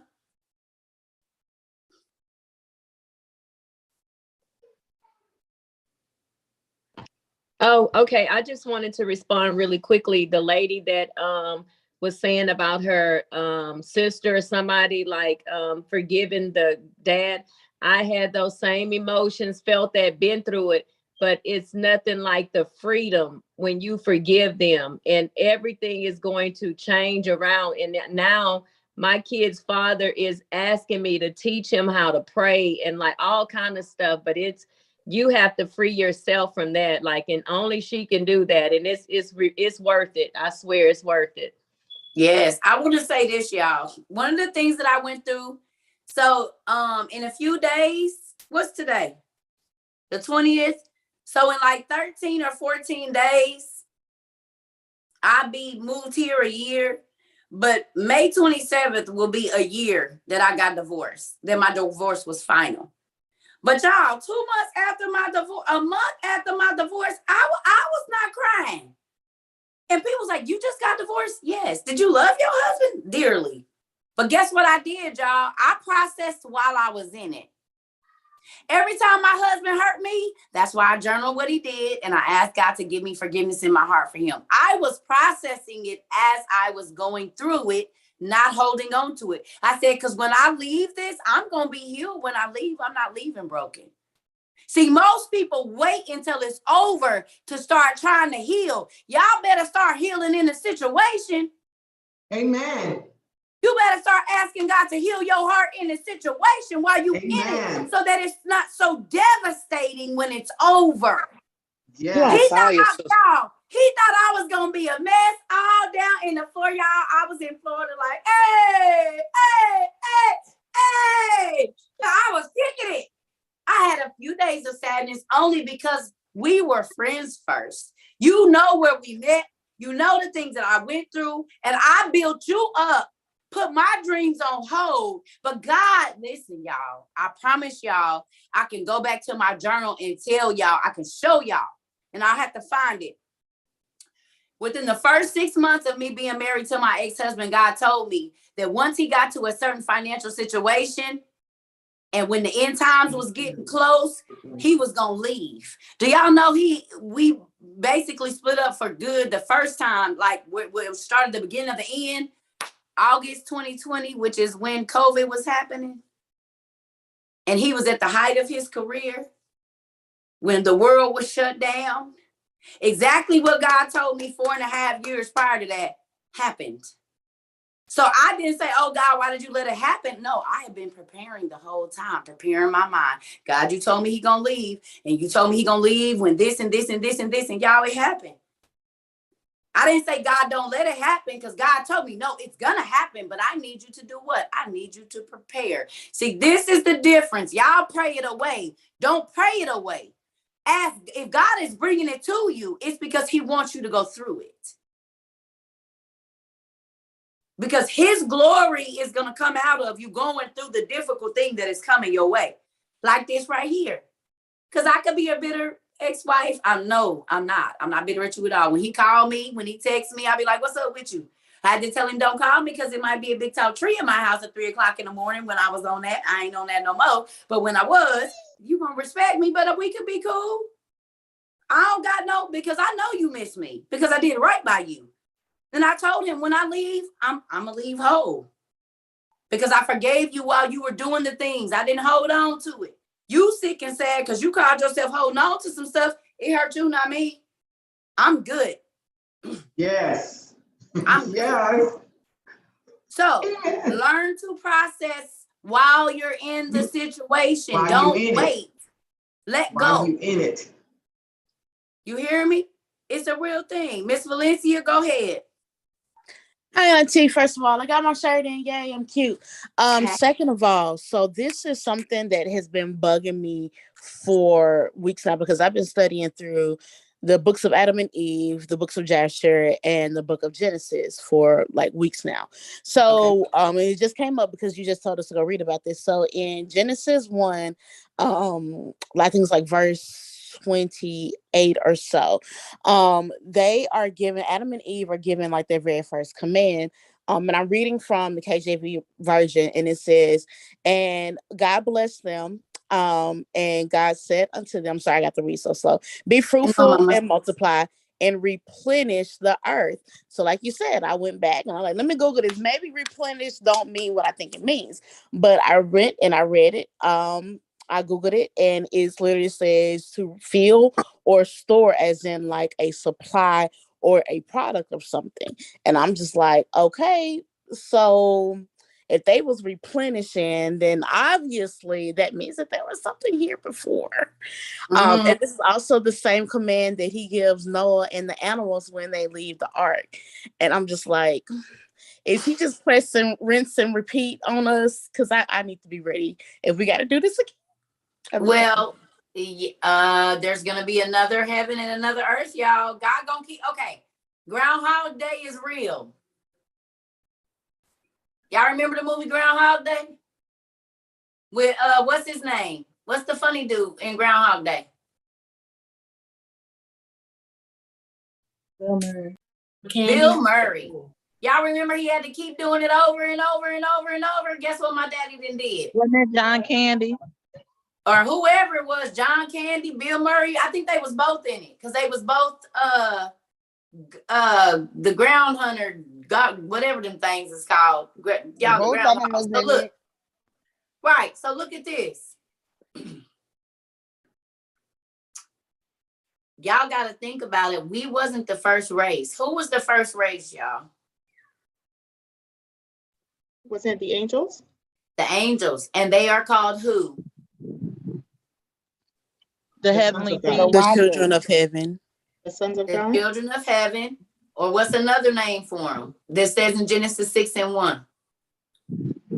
The judges and the watchers. The sons of God. Sons of God. Thank you. Be beyond. Yeah, it's the sons of God. So that means that there were children prior to us. And what happened with them? What happened with the sons of God, y'all? Pride took Lucifer. And what happened? What happened in heaven? And they fell. A war in heaven. Yeah, it has a war in heaven. Which means some people was lost. Right? Some beings were lost. So God made a new race, another one, right? Or no? And they was mad. Right. What chapter in Genesis? Right. What chapter? Chapter 6. 6:1. Sons of God.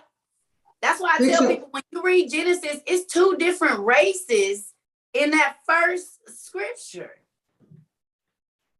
Circa, I'm sorry. That's what I wanted to ask you about. Have children because Hold they on, were y'all. there first. Wait. Y'all gotta raise y'all hand because everybody be talking at the same time, y'all.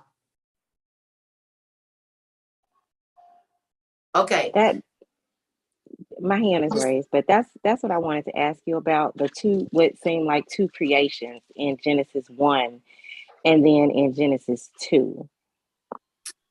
So y'all gotta remember the creation of man and the creation of earth, those are two different creation stories. Yes. Do y'all get that? Because we were created from the earth. So we are created from the creation that the creator created. Yes. Yes. Do y'all get that? Because the earth and all that stuff was created first. The dirt that we come from, everything that made us was created first. Yes. And then we were taken from that creation. Yeah, I'm on Zoom. Yes. Yes. I say I'm on Zoom. Somebody, y'all mute All y'all right. phones, y'all. No. Somebody's phone ain't muted. Okay. Miss Tiffany or Miss Bianca. Wait a minute. Hold on. Okay, go ahead, Miss Bianca. Hey guys. So I'm just like all the way confused on everything that I'm trying to do in life positive. Nothing's going my way. I keep applying for a better job. They keep denying me. I took the test today. I didn't pass the test. So I'm just trying to figure out like what's going on. So I'm totally lost. I don't even understand what's going on. It's not time yet. Settle down. That's it. I told you in God's time. It's not your time.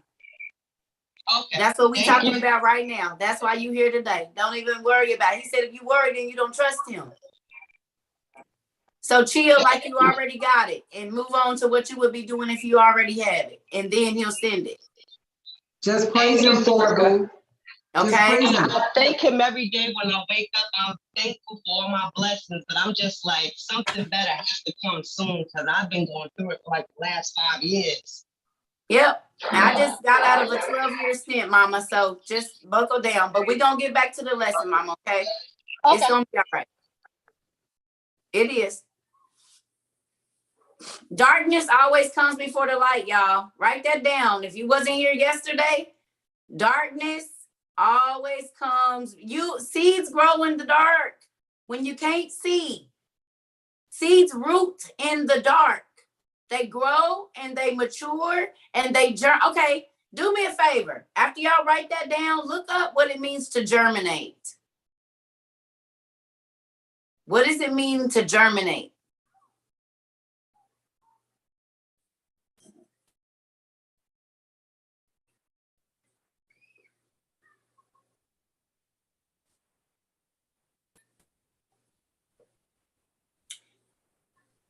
Is it like when you plant seeds? Because I know I need the definition of what's happening when it's germination. To sprout or develop. To sprout or develop. Okay. Write that down. To sprout or develop. So in the darkness is where your gift and whatever it is that you are going to do is going to sprout and develop.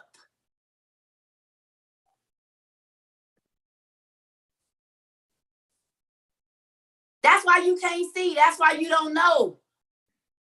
Because your gifts are being developed in the dark, just like you were. Every single human being was developed in the dark. Yes or no? In your mother's womb, it's dark in there. The whole time you in that sack, it's dark.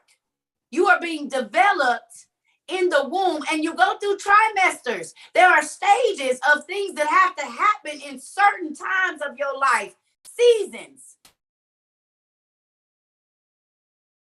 When you can't see, understand that God is developing, maturing, and growing something in you. He is sprouting you, developing your character, because evidently it ain't where it's supposed to be. So he had to put you back in the ground so that you could be watered and pruned and grown again. He started over. He repotted you. Because you ain't growing like you're supposed to in the pot that you in right now. So now he got to dig up all that dirt, hit you against the sides a little bit. Ooh, no, don't do that. To loosen you up, because you stiff in there. Y'all, if you done planted something, you know, and you got to wiggle it a little bit, but you can't be too aggressive because you can damage the roots, and then the plant ain't going to produce nothing. Or it's going to grow weak. If you can't see, that means God developing something in you. And it's not a coincidence that y'all here. Because guess what, y'all? I've been in the dark for about 30 years. I've been invisible for almost 30 years, y'all. I cried because I said, God, nobody sees me. I'm in the dark. He said, don't worry about it, because once your roots start growing, baby, you're going to be all over the light. You're going to be everywhere. Matter of fact, every time somebody pull up Cerca, it's going to pop up. Y'all, that's blowing my mind, too. My daughter pulled my name up. She said, it's my mommy. I was so excited. But guess what? For a long time, nobody didn't see me. Even when I was out in the world, God had a cloak over me. It would be, y'all, I ain't going to tell my business, but it's the folks that should have known me that didn't. Woo! Thank you, Jesus. Ah! Woo! I can walk right on by. I'm like, yeah, thank you, Lord. You don't even remember my face. I'm going to tell y'all the truth. Y'all heard me tell my testimony this morning. And for those of you that didn't, I had a whole different life a long time ago as a child. Okay? So this is what I need y'all to understand. If you can't see, be happy about it, because that means he guiding the route. If you can see, that means you probably about to do the same thing over that you always do.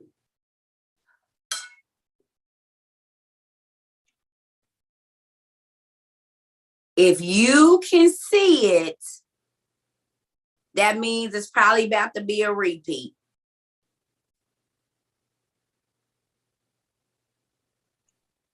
Because I didn't see none of this coming. I did, but I didn't. He been telling me about it for years, but I've been posting stuff on other social media sites. Look, y'all, I did it just the other day. I posted something on my Facebook. It got 3 likes, but it got 7 million on here. I'm still getting 3 likes on Facebook. It's people on my Facebook that don't even know I'm viral on TikTok. And they'll still scroll past my stuff, and I'll be like, ooh, this ain't my platform.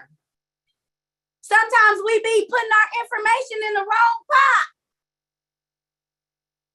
Because all the information I've been telling y'all has been going on Facebook for 12 years. Never getting more than 20 likes. Never. And now I posted over here 7 million, 3 million, 2 million, 554,625. Because I was putting my stuff in the wrong basket. Maybe the reason we constantly see nothing is because we are planting in the wrong place. Do y'all know that my sister and my daughter been trying to get me to do TikToks for at least 3 years? 2 to 3 years, my daughter's been trying to get me to do TikToks. She was pissed when she found out I went viral. Y'all do not know she was so upset. She said, I've been trying to get you. And I was like, no. Get away, girl. I do not want to watch no TikTok. Get out of here. And look, I'm on TikTok 7 times a day. The place I didn't want to go is where my blessing was. The place where I didn't want to go is where my gift had a need.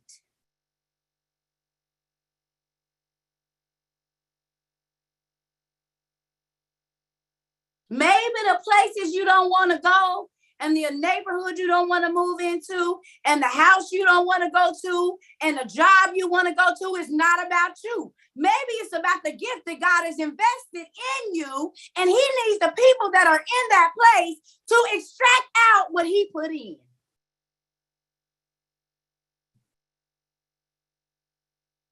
Not about you. When you got saved or you gave your life to God, it instantly did not become about you. It became about what God put into you for you to give it to the world. He said that, now what I put into you, go give it to the world, but y'all don't do that.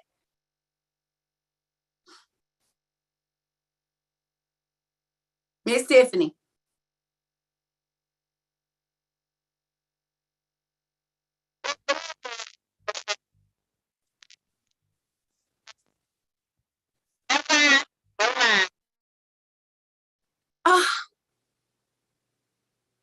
I do not know what you gotta be silent. I keep telling you, he ain't gonna let you talk. Out of the 9,652 people that come on here every day, baby, he said no. And can I be honest with you?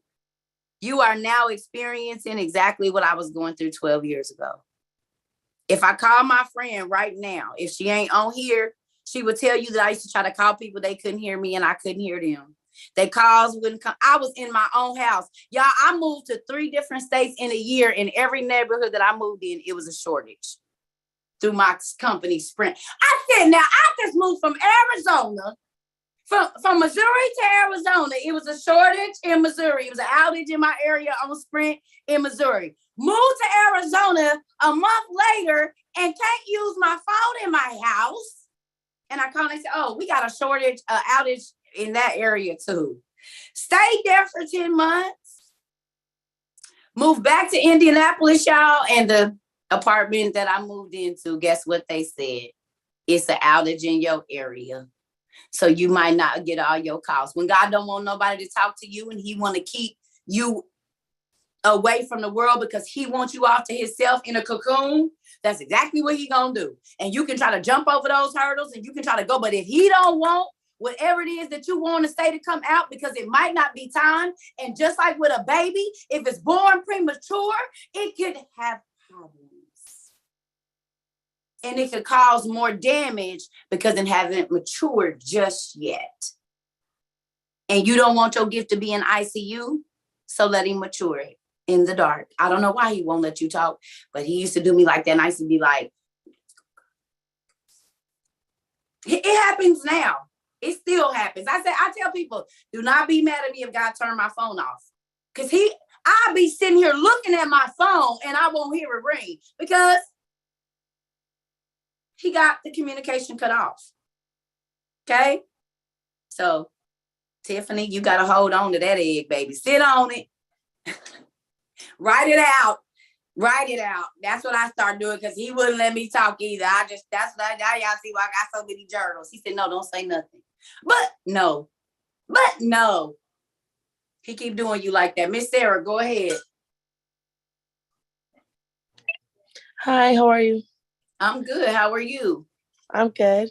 I just wanted to say that what you were saying about being in the dark and when you're growing and something is about to come, I just think that that's so true. And when you said it like that, it really just made me think about what's been going on in my life right now. And just to share briefly, like, I've worked in daycare since I graduated high school, which was a while ago. So for like 7 years. I got a really great job making, daycare doesn't pay well, but I was making a lot for an industry that doesn't pay well. And I'm a great teacher, like, I'm not gonna lie, like, I'm great. But I got fired from the last place, and I've never been fired before, and I definitely shouldn't have been fired. So I was definitely wrongly let go. I went through it, like, I was about to, like, my car got repossessed. It actually got taken. Like, I was losing everything. I was like, oh my gosh, every bill was behind by many months, many months. My credit was going down, down, down. And then I was applying for jobs like I could get in a second because I have so many credentials, but I wasn't getting any of them. But the only place that wanted to hire me wanted to pay me $12. And I was like, $12, I cannot take this. I cannot take $12. Like, anyone knows, like, who can live off $12?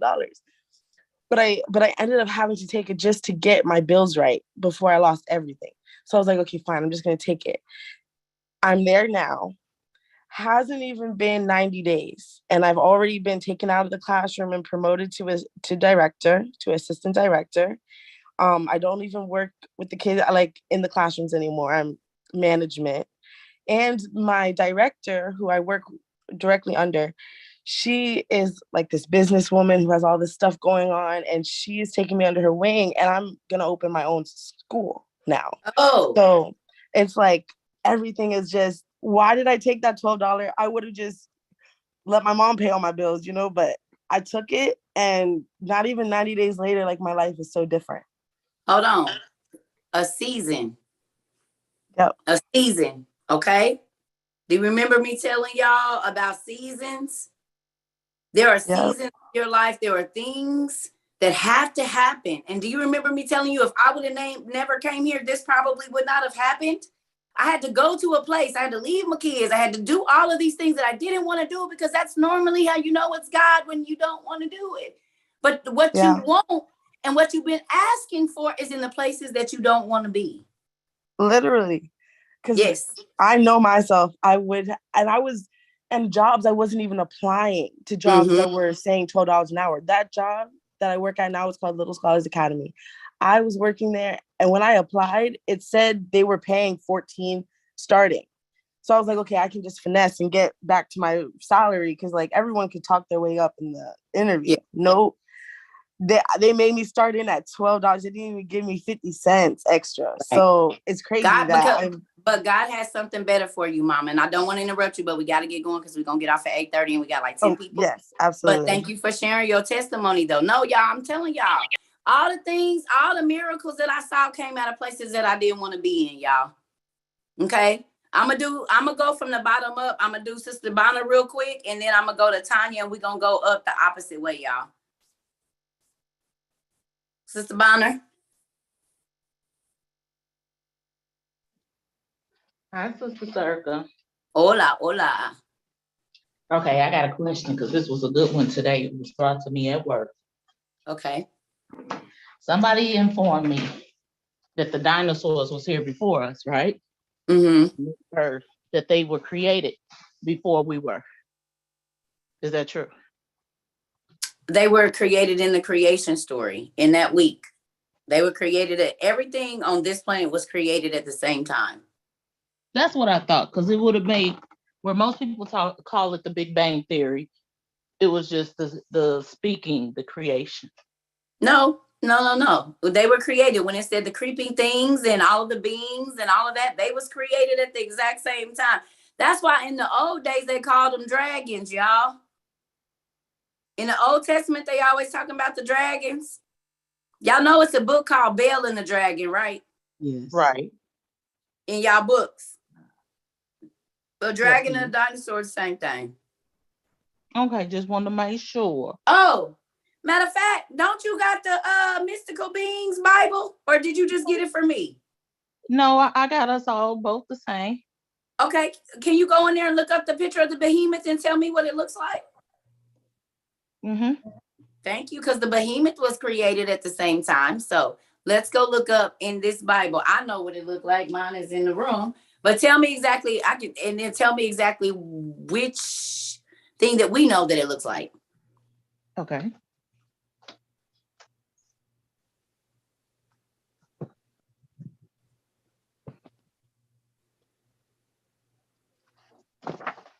And you said the Bohemian? Mm-hmm. Okay, so that's number 5.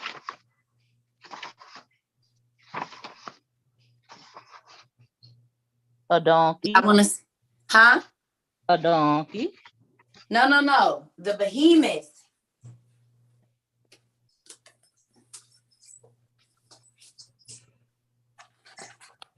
It should look like a long neck dinosaur. It's on 11. It's the 11. Okay, so 11.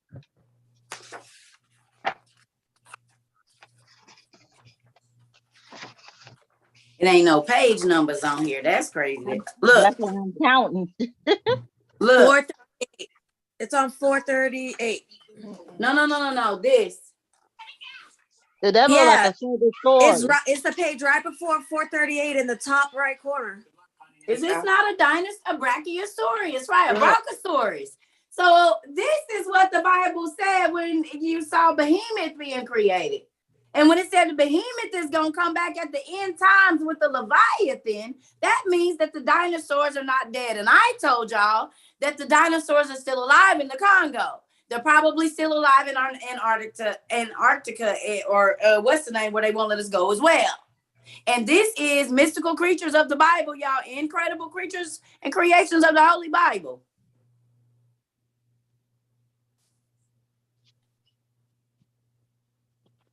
Say it again. The Bible said the behemoth, go Google it. The behemoth and Leviathan, the Bible said they still alive right now. Okay. Didn't that look like the stuff that is in our museums right now that they told us was dead? Mm-hmm. So I'm asking because you know a lot of what you teach us, I go back and I teach too at work. And so we hold Bible study classes. Yeah, I got someone that actually is now ready to start joining us on these classes. Because I told you, the pastor already teaching people. I gave him the platforms of each app that we do, and he's teaching it in his Bible study at his church. And then I'm teaching people like tomorrow I got a field trip. So the monitor that's on my route, she's going to be with me and we're going to be doing Bible study. I told her bring her Bible because she's Catholic. And I say, bring your Bible and I'm going to bring my Bible. And I also allowed her to sit at the table and I slid, like you said, breadcrumbs. So I slid her the lost Bible book, the lost books of the Bible, because she kept fighting me. And I was like, oh, she was like, no, I didn't hear Jesus was not born in a cave. He was born in a manger. I said, well, let's look up the word manger. And then let's look up the word cave. And then make sure you put Jesus in front of that and say Jesus was born in a cave. And then she saw the whole picture on how the cave and the manger was not the same, but at that time that the cave was the back end where they kept all the animals, and that's where he was at. So we take this slowly at work. So yes, ma'am, we are planting seeds, and people are going to be coming, and they're waiting. They want to come to your meet and greet. So that's why I'm waiting, because I'm like, we are bus drivers. So everybody's asking where Sister Bonner at. I'm a school bus driver. So my hours are hectic. It's almost time. I usually go to bed by 8:30. So that's why y'all see me come in and come out. But yes, we are spreading the word. My students, they even know about, we hold this with the conversation with my students. So that lets you know. Wow. And they go home and I tell them, go talk to your parents when they have certain questions, so that not only are they wondering what we're talking about, but now they're getting their parents involved. Because I had a parent was like, wait a minute, what are you talking about? So then the parent came to the bus and she's like, wait a minute, so my son been saying he's been seeing demons and you told him how to get rid of it? What is this anointing? How do I do this? So we talk. Come on, y'all. So those are the things, but I was gonna share with you just a little bit. I know 2 minutes, so I got to go. It's 8:18 here, you know. So I gotta get ready. I be looking for you, SB. You got a whole, we gonna get you a shirt that say SB on the back, because SB is busting heads. Y'all hear me? She done flipped the whole church. She flipping the students and not the parents. Y'all better come get some. She getting her jewels. She getting her crowns. She's getting her rooms in her. Y'all better come on. Y'all better come on. SB is doing her thing. Do y'all hear me? She is doing her thing. Yes. Snatch it. So, all right, Harriet. Now you want to know what's so funny? My name, because you asked what do our names mean. My name means underground. So I had to break down and find out what the underground fully meant. Yes, I am truly Harriet. Good name is better than riches, y'all. Look, all right, we gonna get moving. That's good, SB. I'm happy. That makes me excited. Y'all hear? So look, good night, Mama. I know you probably about to go to bed. Yes, ma'am, because I get up at 3. Okay, good night. Good night. But y'all hear this? So there are people that say we outside university is not moving and we fake and we all of this stuff. But guess what? It's day after day, we are hearing blessings about people coming back to Christ or coming to Christ for the first time or asking questions. Y'all, we is shaking up the atmosphere, y'all. Y'all, we outside. We is outside. Okay, so I'm gonna go from the bottom up, y'all, because okay, Shanae. Hi, Cerca. Hi. Hey, so I just have a question about a live you did a couple of days ago. My little boy, he's 3, and he's been telling me, he's been keeping me up every night pretty much, telling me that he's seeing monsters. Mm-hmm. And I've never like dealt with that. Mm-hmm. So I was wondering like if you could tell me exactly what to do about it, because he's telling me that he sees them and they're in the fan, and then he won't go to sleep and he's terrified. And I don't know. So check his room first. And well, this is what I need to do. One thing is have him walk you through the house and tell him where he feels scared. And then look in those places and see what's there. Because sometimes, y'all, I know you might not believe me, but when my 2 oldest kids were little, they started doing that same thing. And God told me to go through their toy box. It was so many demonic toys from Burger King. Oh. Y'all, Burger King had so many demonic, like every toy that, because I used to take them to Burger King every morning because it's right by my house and get them a kids meal. And they had a toy in there. My son was 4, my daughter was 2. Y'all talking about nightmares. So God kept telling me, go look in the toy box. He told me to dump the whole toy box out. Y'all, I went through them toys. It was so many demonic toys. And they kept saying, there's something in my closet. We don't realize that the names of those toys, remember I told y'all, we don't go look up the names of our kids' toys and they be named after demons, y'all, and wonder why kids start seeing monsters. And you have to monitor what they are watching because, like we've been finding out, there are some big brand names that are using witchcraft and making it cute. But they know that those spirits are real and that children have not been taught to not believe what they see. The devil is crafty. So anoint go get some blessed oil. If you have some olive oil, just pray over it. Ask God to consecrate it like his blood. Put on the 4 corners of his bed and around his bed if you can. I just do a light, even with carpet. I'll take a little bit of my oil and just go like all the way around the bed. I'll go across the top of the head of the bed. And then I touch their doors because demons used to stand in my doors when I was little. So then I used to be peeing on myself when I was a little kid because I was too scared to get up because the demon was in front of the door. Wasn't that I didn't get up. It was I was trying to figure out how I was going to get past this big black thing that was sitting in my door. Okay. Or they would come and touch me on my legs and stuff and pull my covers off, all kinds of stuff. Ooh, they used to be in my windows. That's it worries me because I just came to know that there is even such a thing as a demon. You know. So last year my other son, he used to tell me that there were people in his room all the time. And he would be absolutely terrified. We had to sleep on the couch and everything because people were always in his room. Yep. So my daughter, my youngest used to tell me, Mom, there's people walking around at night. And me and my ex used to hear them, but we thought it was the kids getting up in the middle of the night. She said, Mom, there's people that come in my room in the middle of the night and they told me that I wasn't going to have a good life and I wasn't going to live long. She was 5 years old when she said that. yeah, that's like my little boy right now. That's so crazy. Listen to him. Have him draw pictures. The main thing that I do when I'm trying to get little babies, like under 7 or 8, I keep crayons and paper. I say, tell me what you see when you go to sleep. Draw me a picture of what you see when you go to sleep. Tell me where you feel scared in the house. Oh, right there. It's always a monster right there.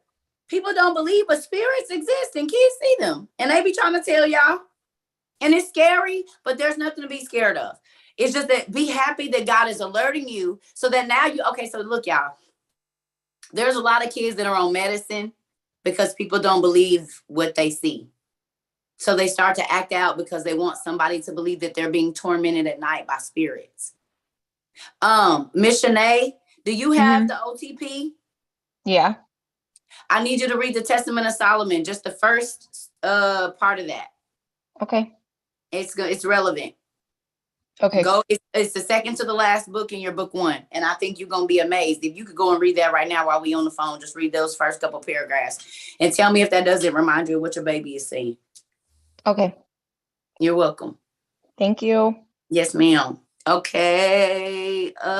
Miss Tanya. Hello. Hi. I wanted to touch on the part about forgiveness and then forgiving your ex-husband or ex person that you've been with. I lost my job last year in November. I've always been the breadwinner in my marriage, where I've always made more than him. And when we got divorced, the reason why we got divorced because of abuse. My kids used to basically have to help me get him off of me. So I finally divorced him and I forgave him.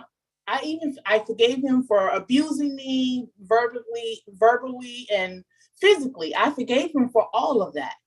But he got another baby mama after my 2 kids, which are grown now. And it's like he do everything for her. He pays child support. He pays her rent. He pays everything. But he still tries to get back with me. But he never done any of that stuff for me. So I was a little bit down and out. And I know he makes a lot of money now. So I was been laid off. So I went to him and I asked him to just loan me some money so I can get on my feet. He said no. Yeah, because God don't want him to help you. I know. And that's when I had to forgive him just yesterday. Again, when you said, stop asking other people for money and ask your father. Ask for your money. So I forgave him because I really had hurt in my heart that he wouldn't help me. I'm like, you owe me for all the back child support you didn't pay, and I let you go with that. You owe me. But I had to forgive him just yesterday on that part. Yeah. And I thank you for that because I got a job interview tomorrow. I've been applying. Congratulations. Thank you. I've been applying and applying and applying. And I know I'm qualified. And they kept telling me, you're overqualified. You this and that. It was always something. But as soon as I forgave him, God said, here you go. That's what you wanted. I just want to tell y'all this. I keep telling y'all forgiveness is not for them, it's for you. Yeah. That's why my ex-husband used to be on that BS. I used to be like, bro, it's good. We good. Nah, for real. I ain't mad at all. Yeah. He's like, oh, I know you mad, but I'm not. But I'm not. I'm not going to get mad. I'm not going to get angry because if I go through this, that means God, bless me, God. Right. I'll let you mistreat me and do me wrong and talk about me and all of that. Because everything you say is a payment in my pocket. Everything you do is a payment in my pocket. Because the Bible say, when you are good to those who despitefully use you, they heap coals on their own head. They burn themselves. So when you are not letting go of something that someone is doing to you, you're burning yourself. Right. You burning your own. You literally are picking up hot coals and putting them on your own head when you don't forgive and you don't let go. Right. So whatever you thought was coming is about to be burned up before it gets to you. Yeah. And guess what else is on fire? Your mind. Isn't that crazy that it'll start to drive? Oh, my Jesus. It'll start to drive you crazy. If you can't, you put fire on your own head instead of letting it go and being peaceful and be like, I'm not even going to worry about it. Yeah. Ain't that crazy? It's It crazy. Is. It is. Well, thank you for letting, congratulations on your job. We're going to get through y'all because it's going to be 10 o'clock. So we got the people. We got to get moving. Thank you for sharing your testimony though, Mama. Thank you. I'm telling y'all, you let go and let God. That's a real song. And my little cousin, he 2 years old. He said, let go, let God. He sing that song, baby. He ain't barely older, but he'll sing that song. Boy, I love that little boy. Okay, so Miss Danielle. Good evening, everybody. Good evening. Forgiveness, too. I think the hardest part for me, I don't know if it's for anybody else. I think I forgive people, but it's just the remembrance and the thought of what they did. And because they did that, I tend not to go, surround myself around them anymore. Or well, you don't, just because you forgive somebody don't mean you got to go around them. You don't got to go around them because you forgave them. Yeah, because I had something real, personal that I consider this person my best friend.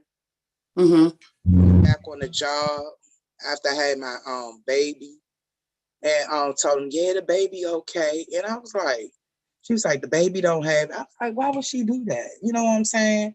Because that was something sensitive for me.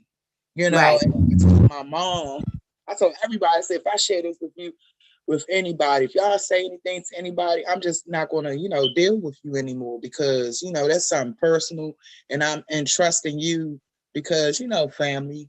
Right.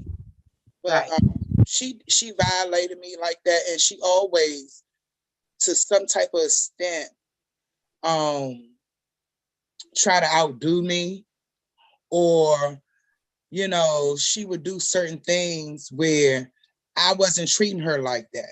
I was treating her like she's my friend, but she never reciprocated back to me. Okay, so let me stop you right there. That's why I said what I said earlier about being around people that's really jealous and envious of you. If every time I get ready to tell you something positive and you happy before that, and then I tell you something positive about my life and you get irritated and you start acting crazy, that means either you're jealous or envious of me, and I'm not going to be dealing with you because I can't share my good news with you. Y'all got to start paying attention to that stuff. I don't play that whole you pretty ugly stuff. No, I don't play that. And I used to tell my kids, you watch them back in the comments. You see what I'm saying? And we'll keep dealing with a person. She'll be like, girl, you kind of cute. No, I'm cute. Or your little event. No, it's not a little event. It's an event. You keep trying to demean me, or you never want to hear about my good news. I'm watching you. So it's the thing where I get the forgiveness part, I get the repent part, but is it okay for me to still remember? With me forgiving, should that be something I just cast away and just not thinking about? Okay. Think about the 4 worst things that you did. Do you want God to remember them, or do you want him to forgive?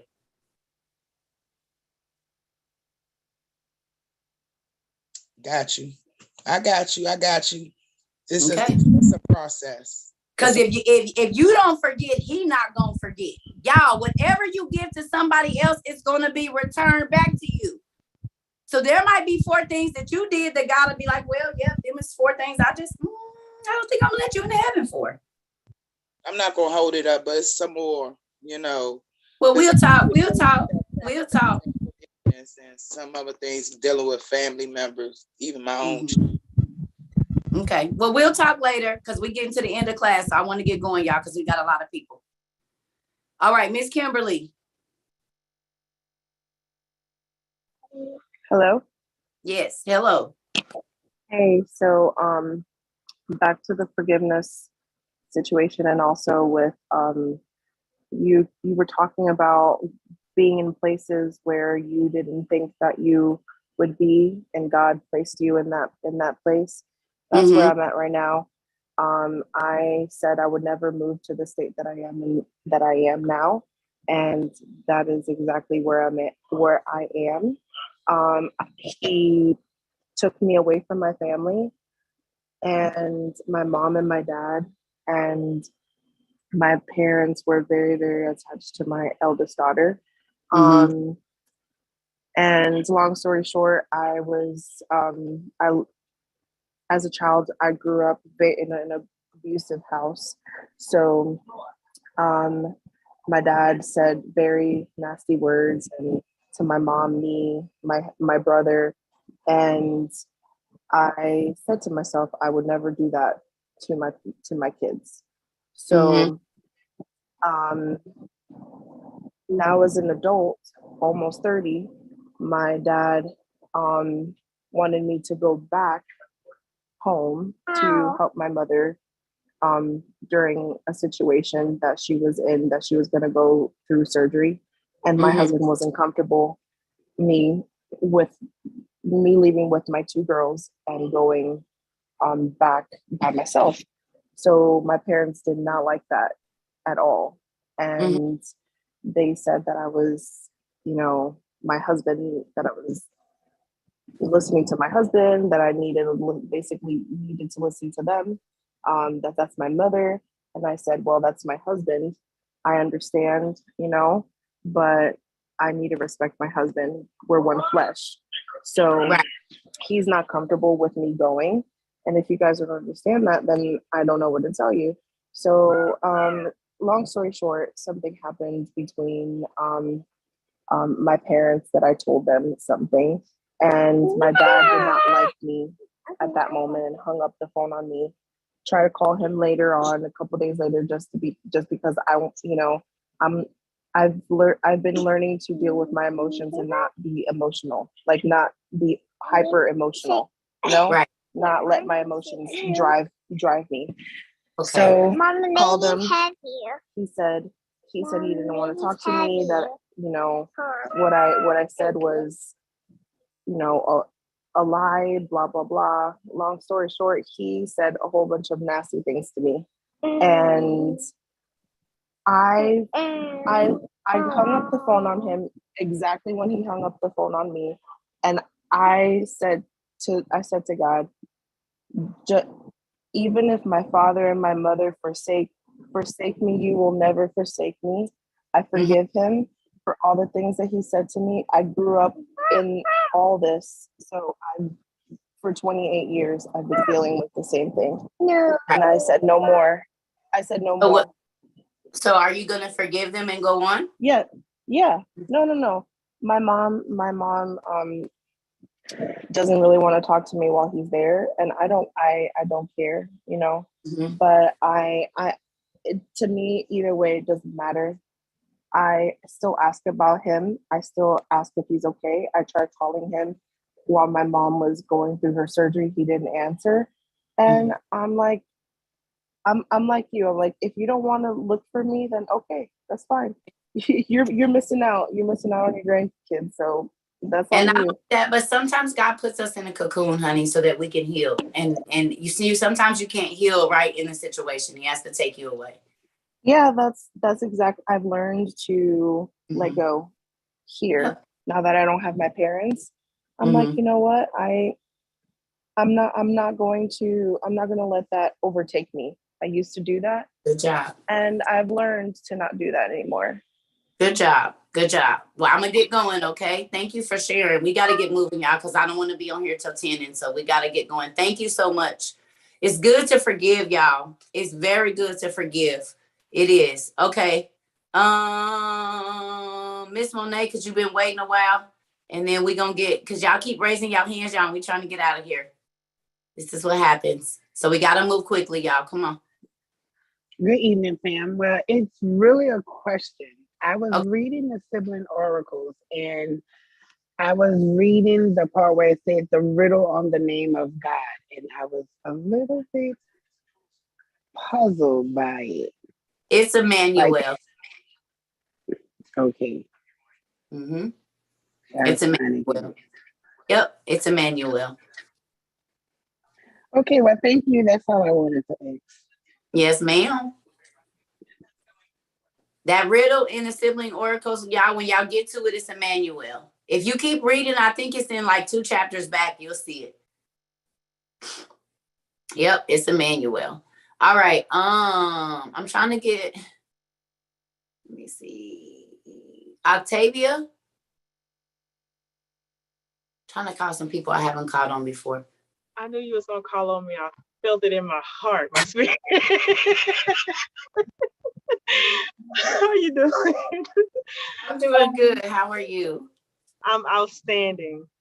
I I'm at work, so if it's a little windy, I'm in the city, so forgive me. It's okay. It's a little loud. I want to say my testimony about forgiveness as well.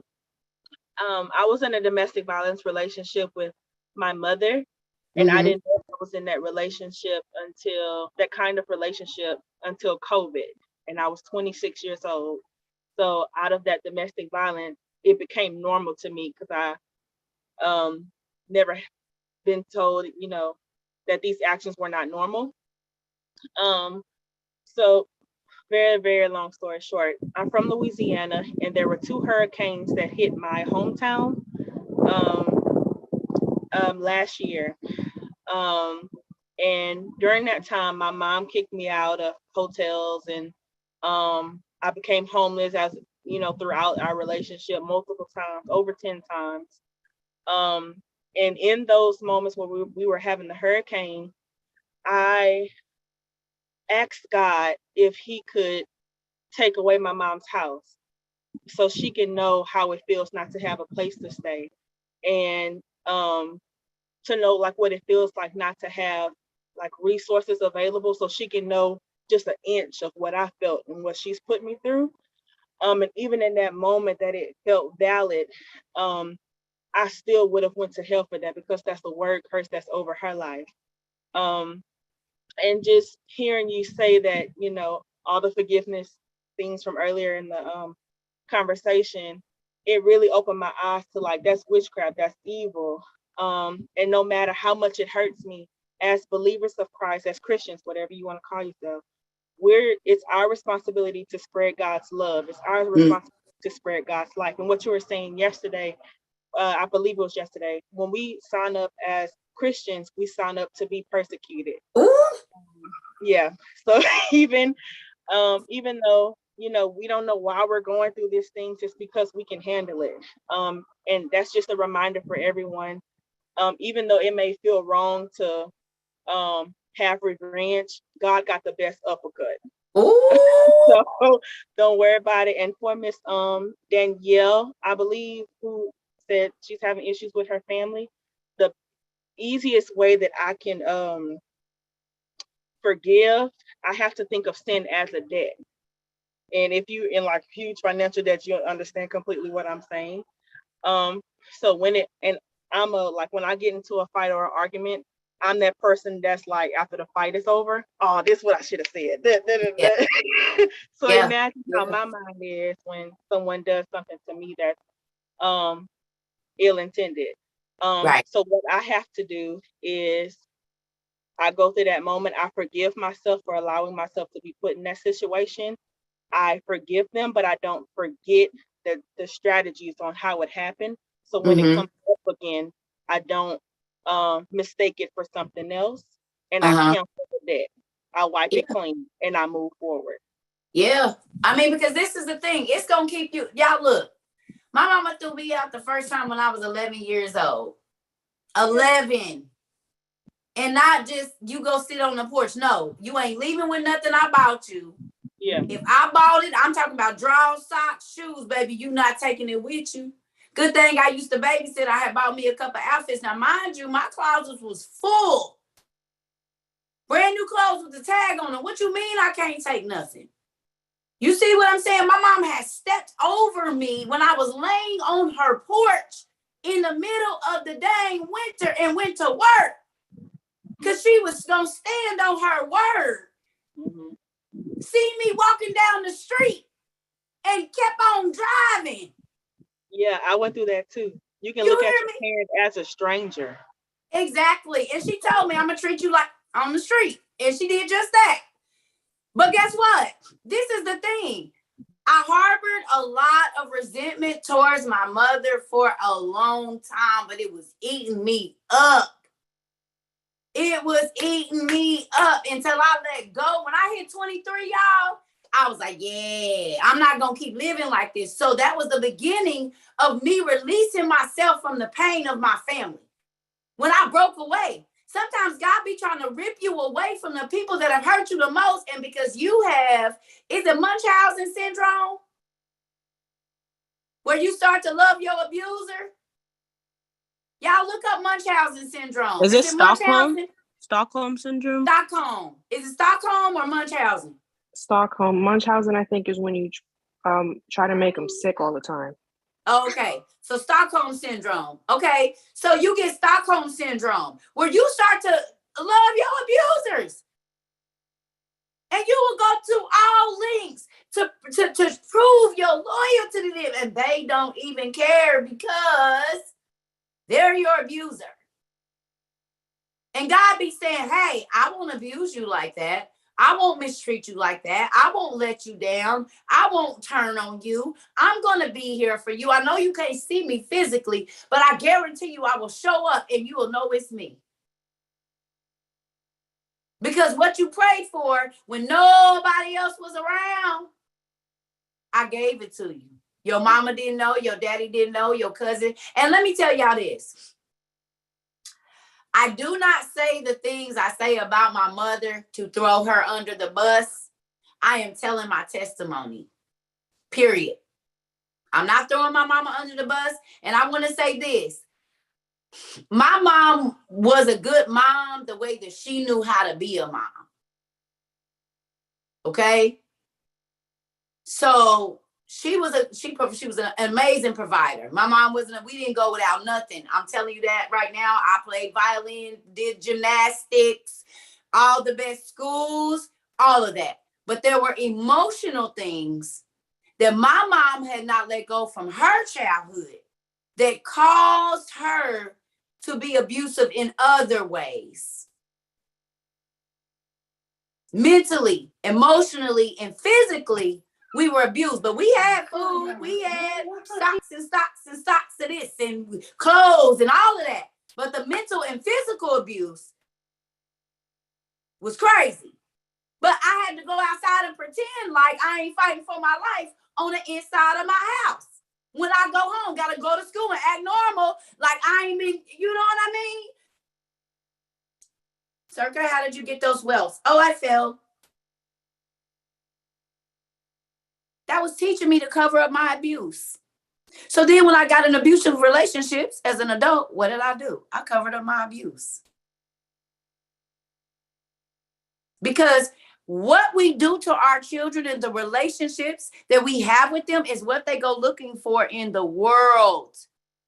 So don't be mad at your kids if they get with a person and you can't understand, because have you ever thought that that's exactly how you loved your child? If you cuss your kids out and call them dumb, stupid mother and you idiot and you dumb A, then they're going to go and get with the person that cusses them out because that is what they think love is, because that's what you taught them it is.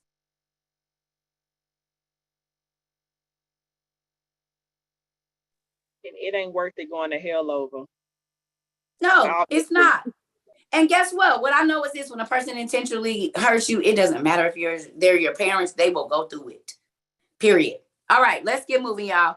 I'm just going to take two more people. So I'm going to take Nasam Brooks and the iPhone user and Tia Carter. So 3, y'all.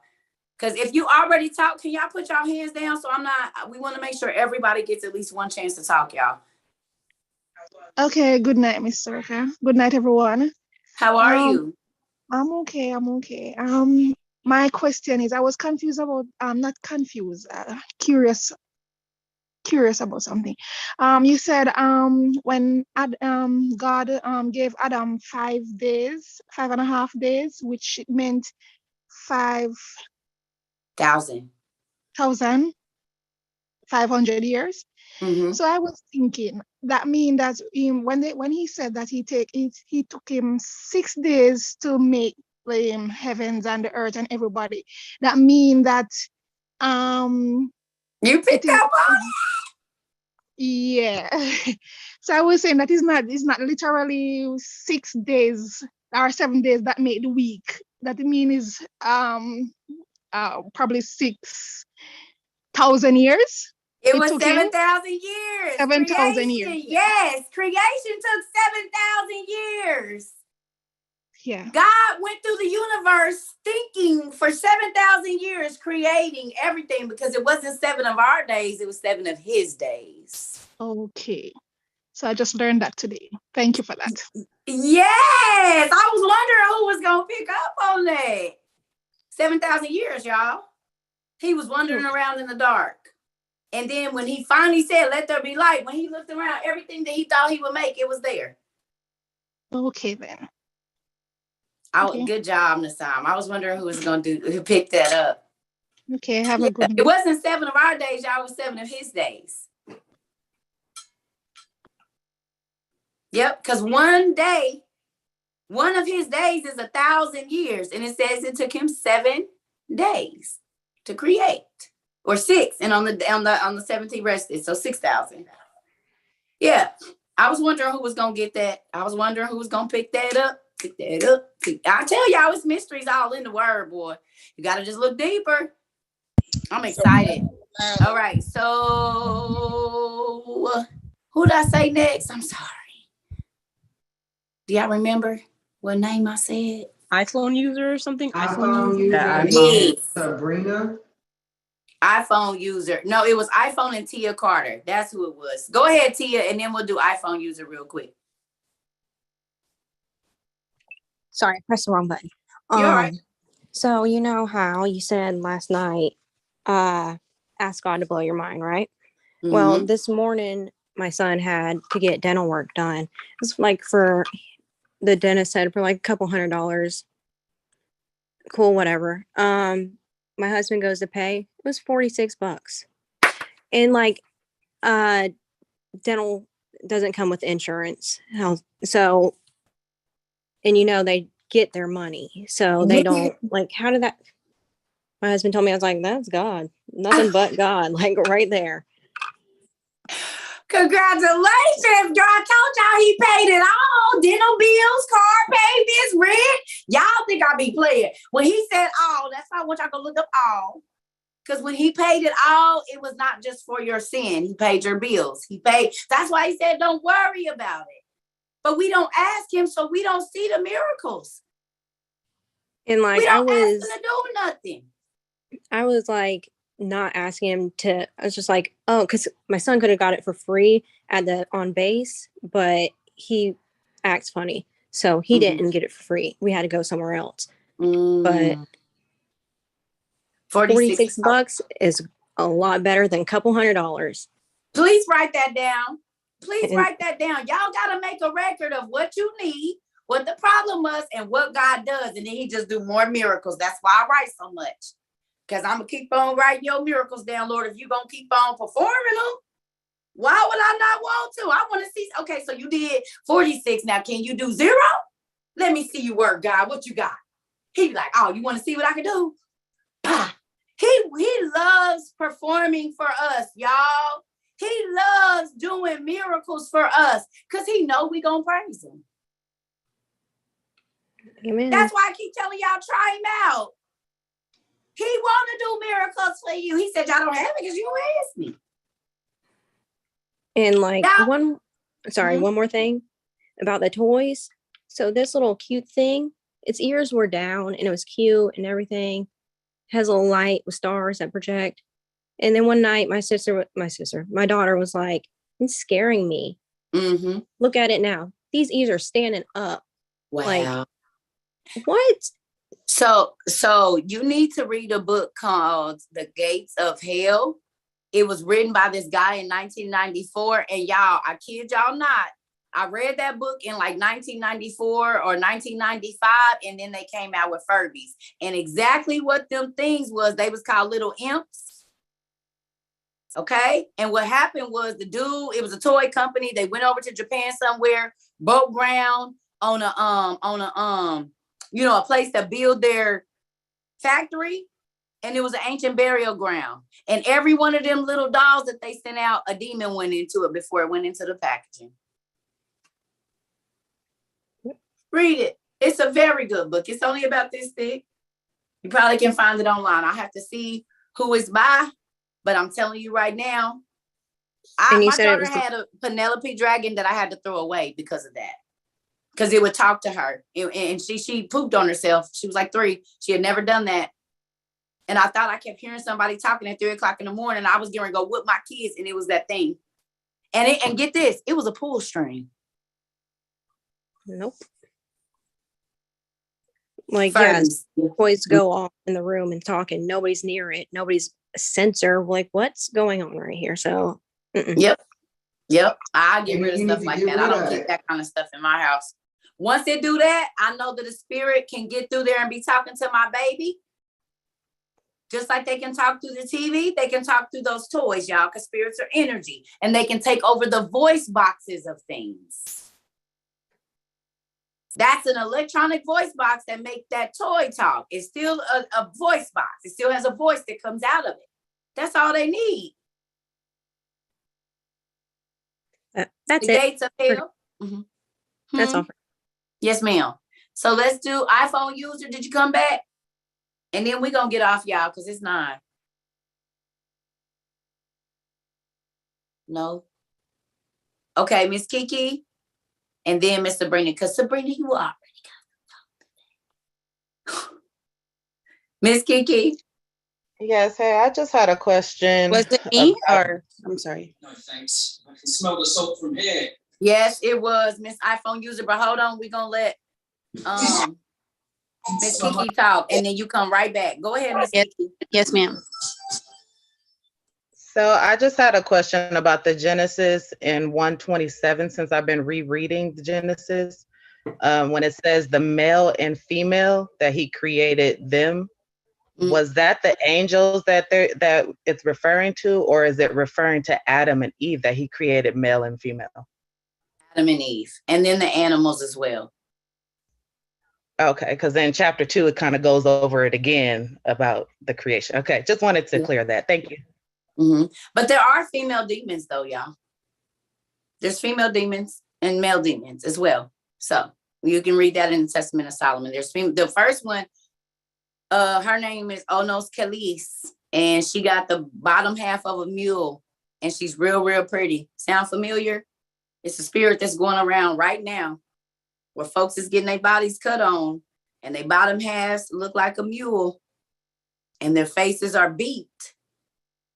Now go look up Onos Kelis and look up her description, and you'll tell me if that ain't what's walking around here right now, or if that's not the spirit that is influencing the women on this thing right now.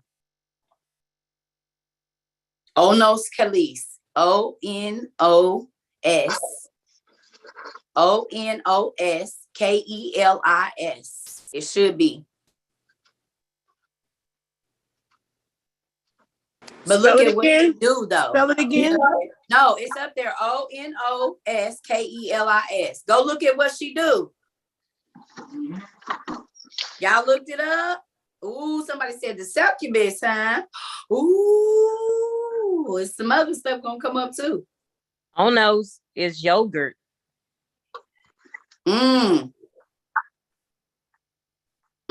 like somebody Greek said yogurt? Khalees is the milkshake girl. My milkshake bring all the boys to the yard. Is it a Greek, like a Greek god? No. Onos Khalees is a spirit. Oh, It's a demon. Well, we'll read about her. I'll tell y'all who I she feel is. like Lady Gaga had an outfit that looked like that. What picture I'm seeing? The one picture you seen. So if you go to your Old Testament supergrapher and go to the Testament of Solomon, so the second to the last, y'all look at my Old Testament supergraph. It's so raggedy. So look. Okay, what? She says that she's a demon, and it says I also associate with men who thinks of me as a woman, especially with those skin, whose skin is honey colored. For we are the same constellation. It is also true that they worship my star secretly and openly. They do not know that they deceive themselves and excite me to be an evildoer all the more. For they want to obtain gold by remembering me, but I grant little to those who seriously worship me. It's a demon. It's there. She's a reclined in a den on the earth. So she's in the earth. But hold on, look at this though.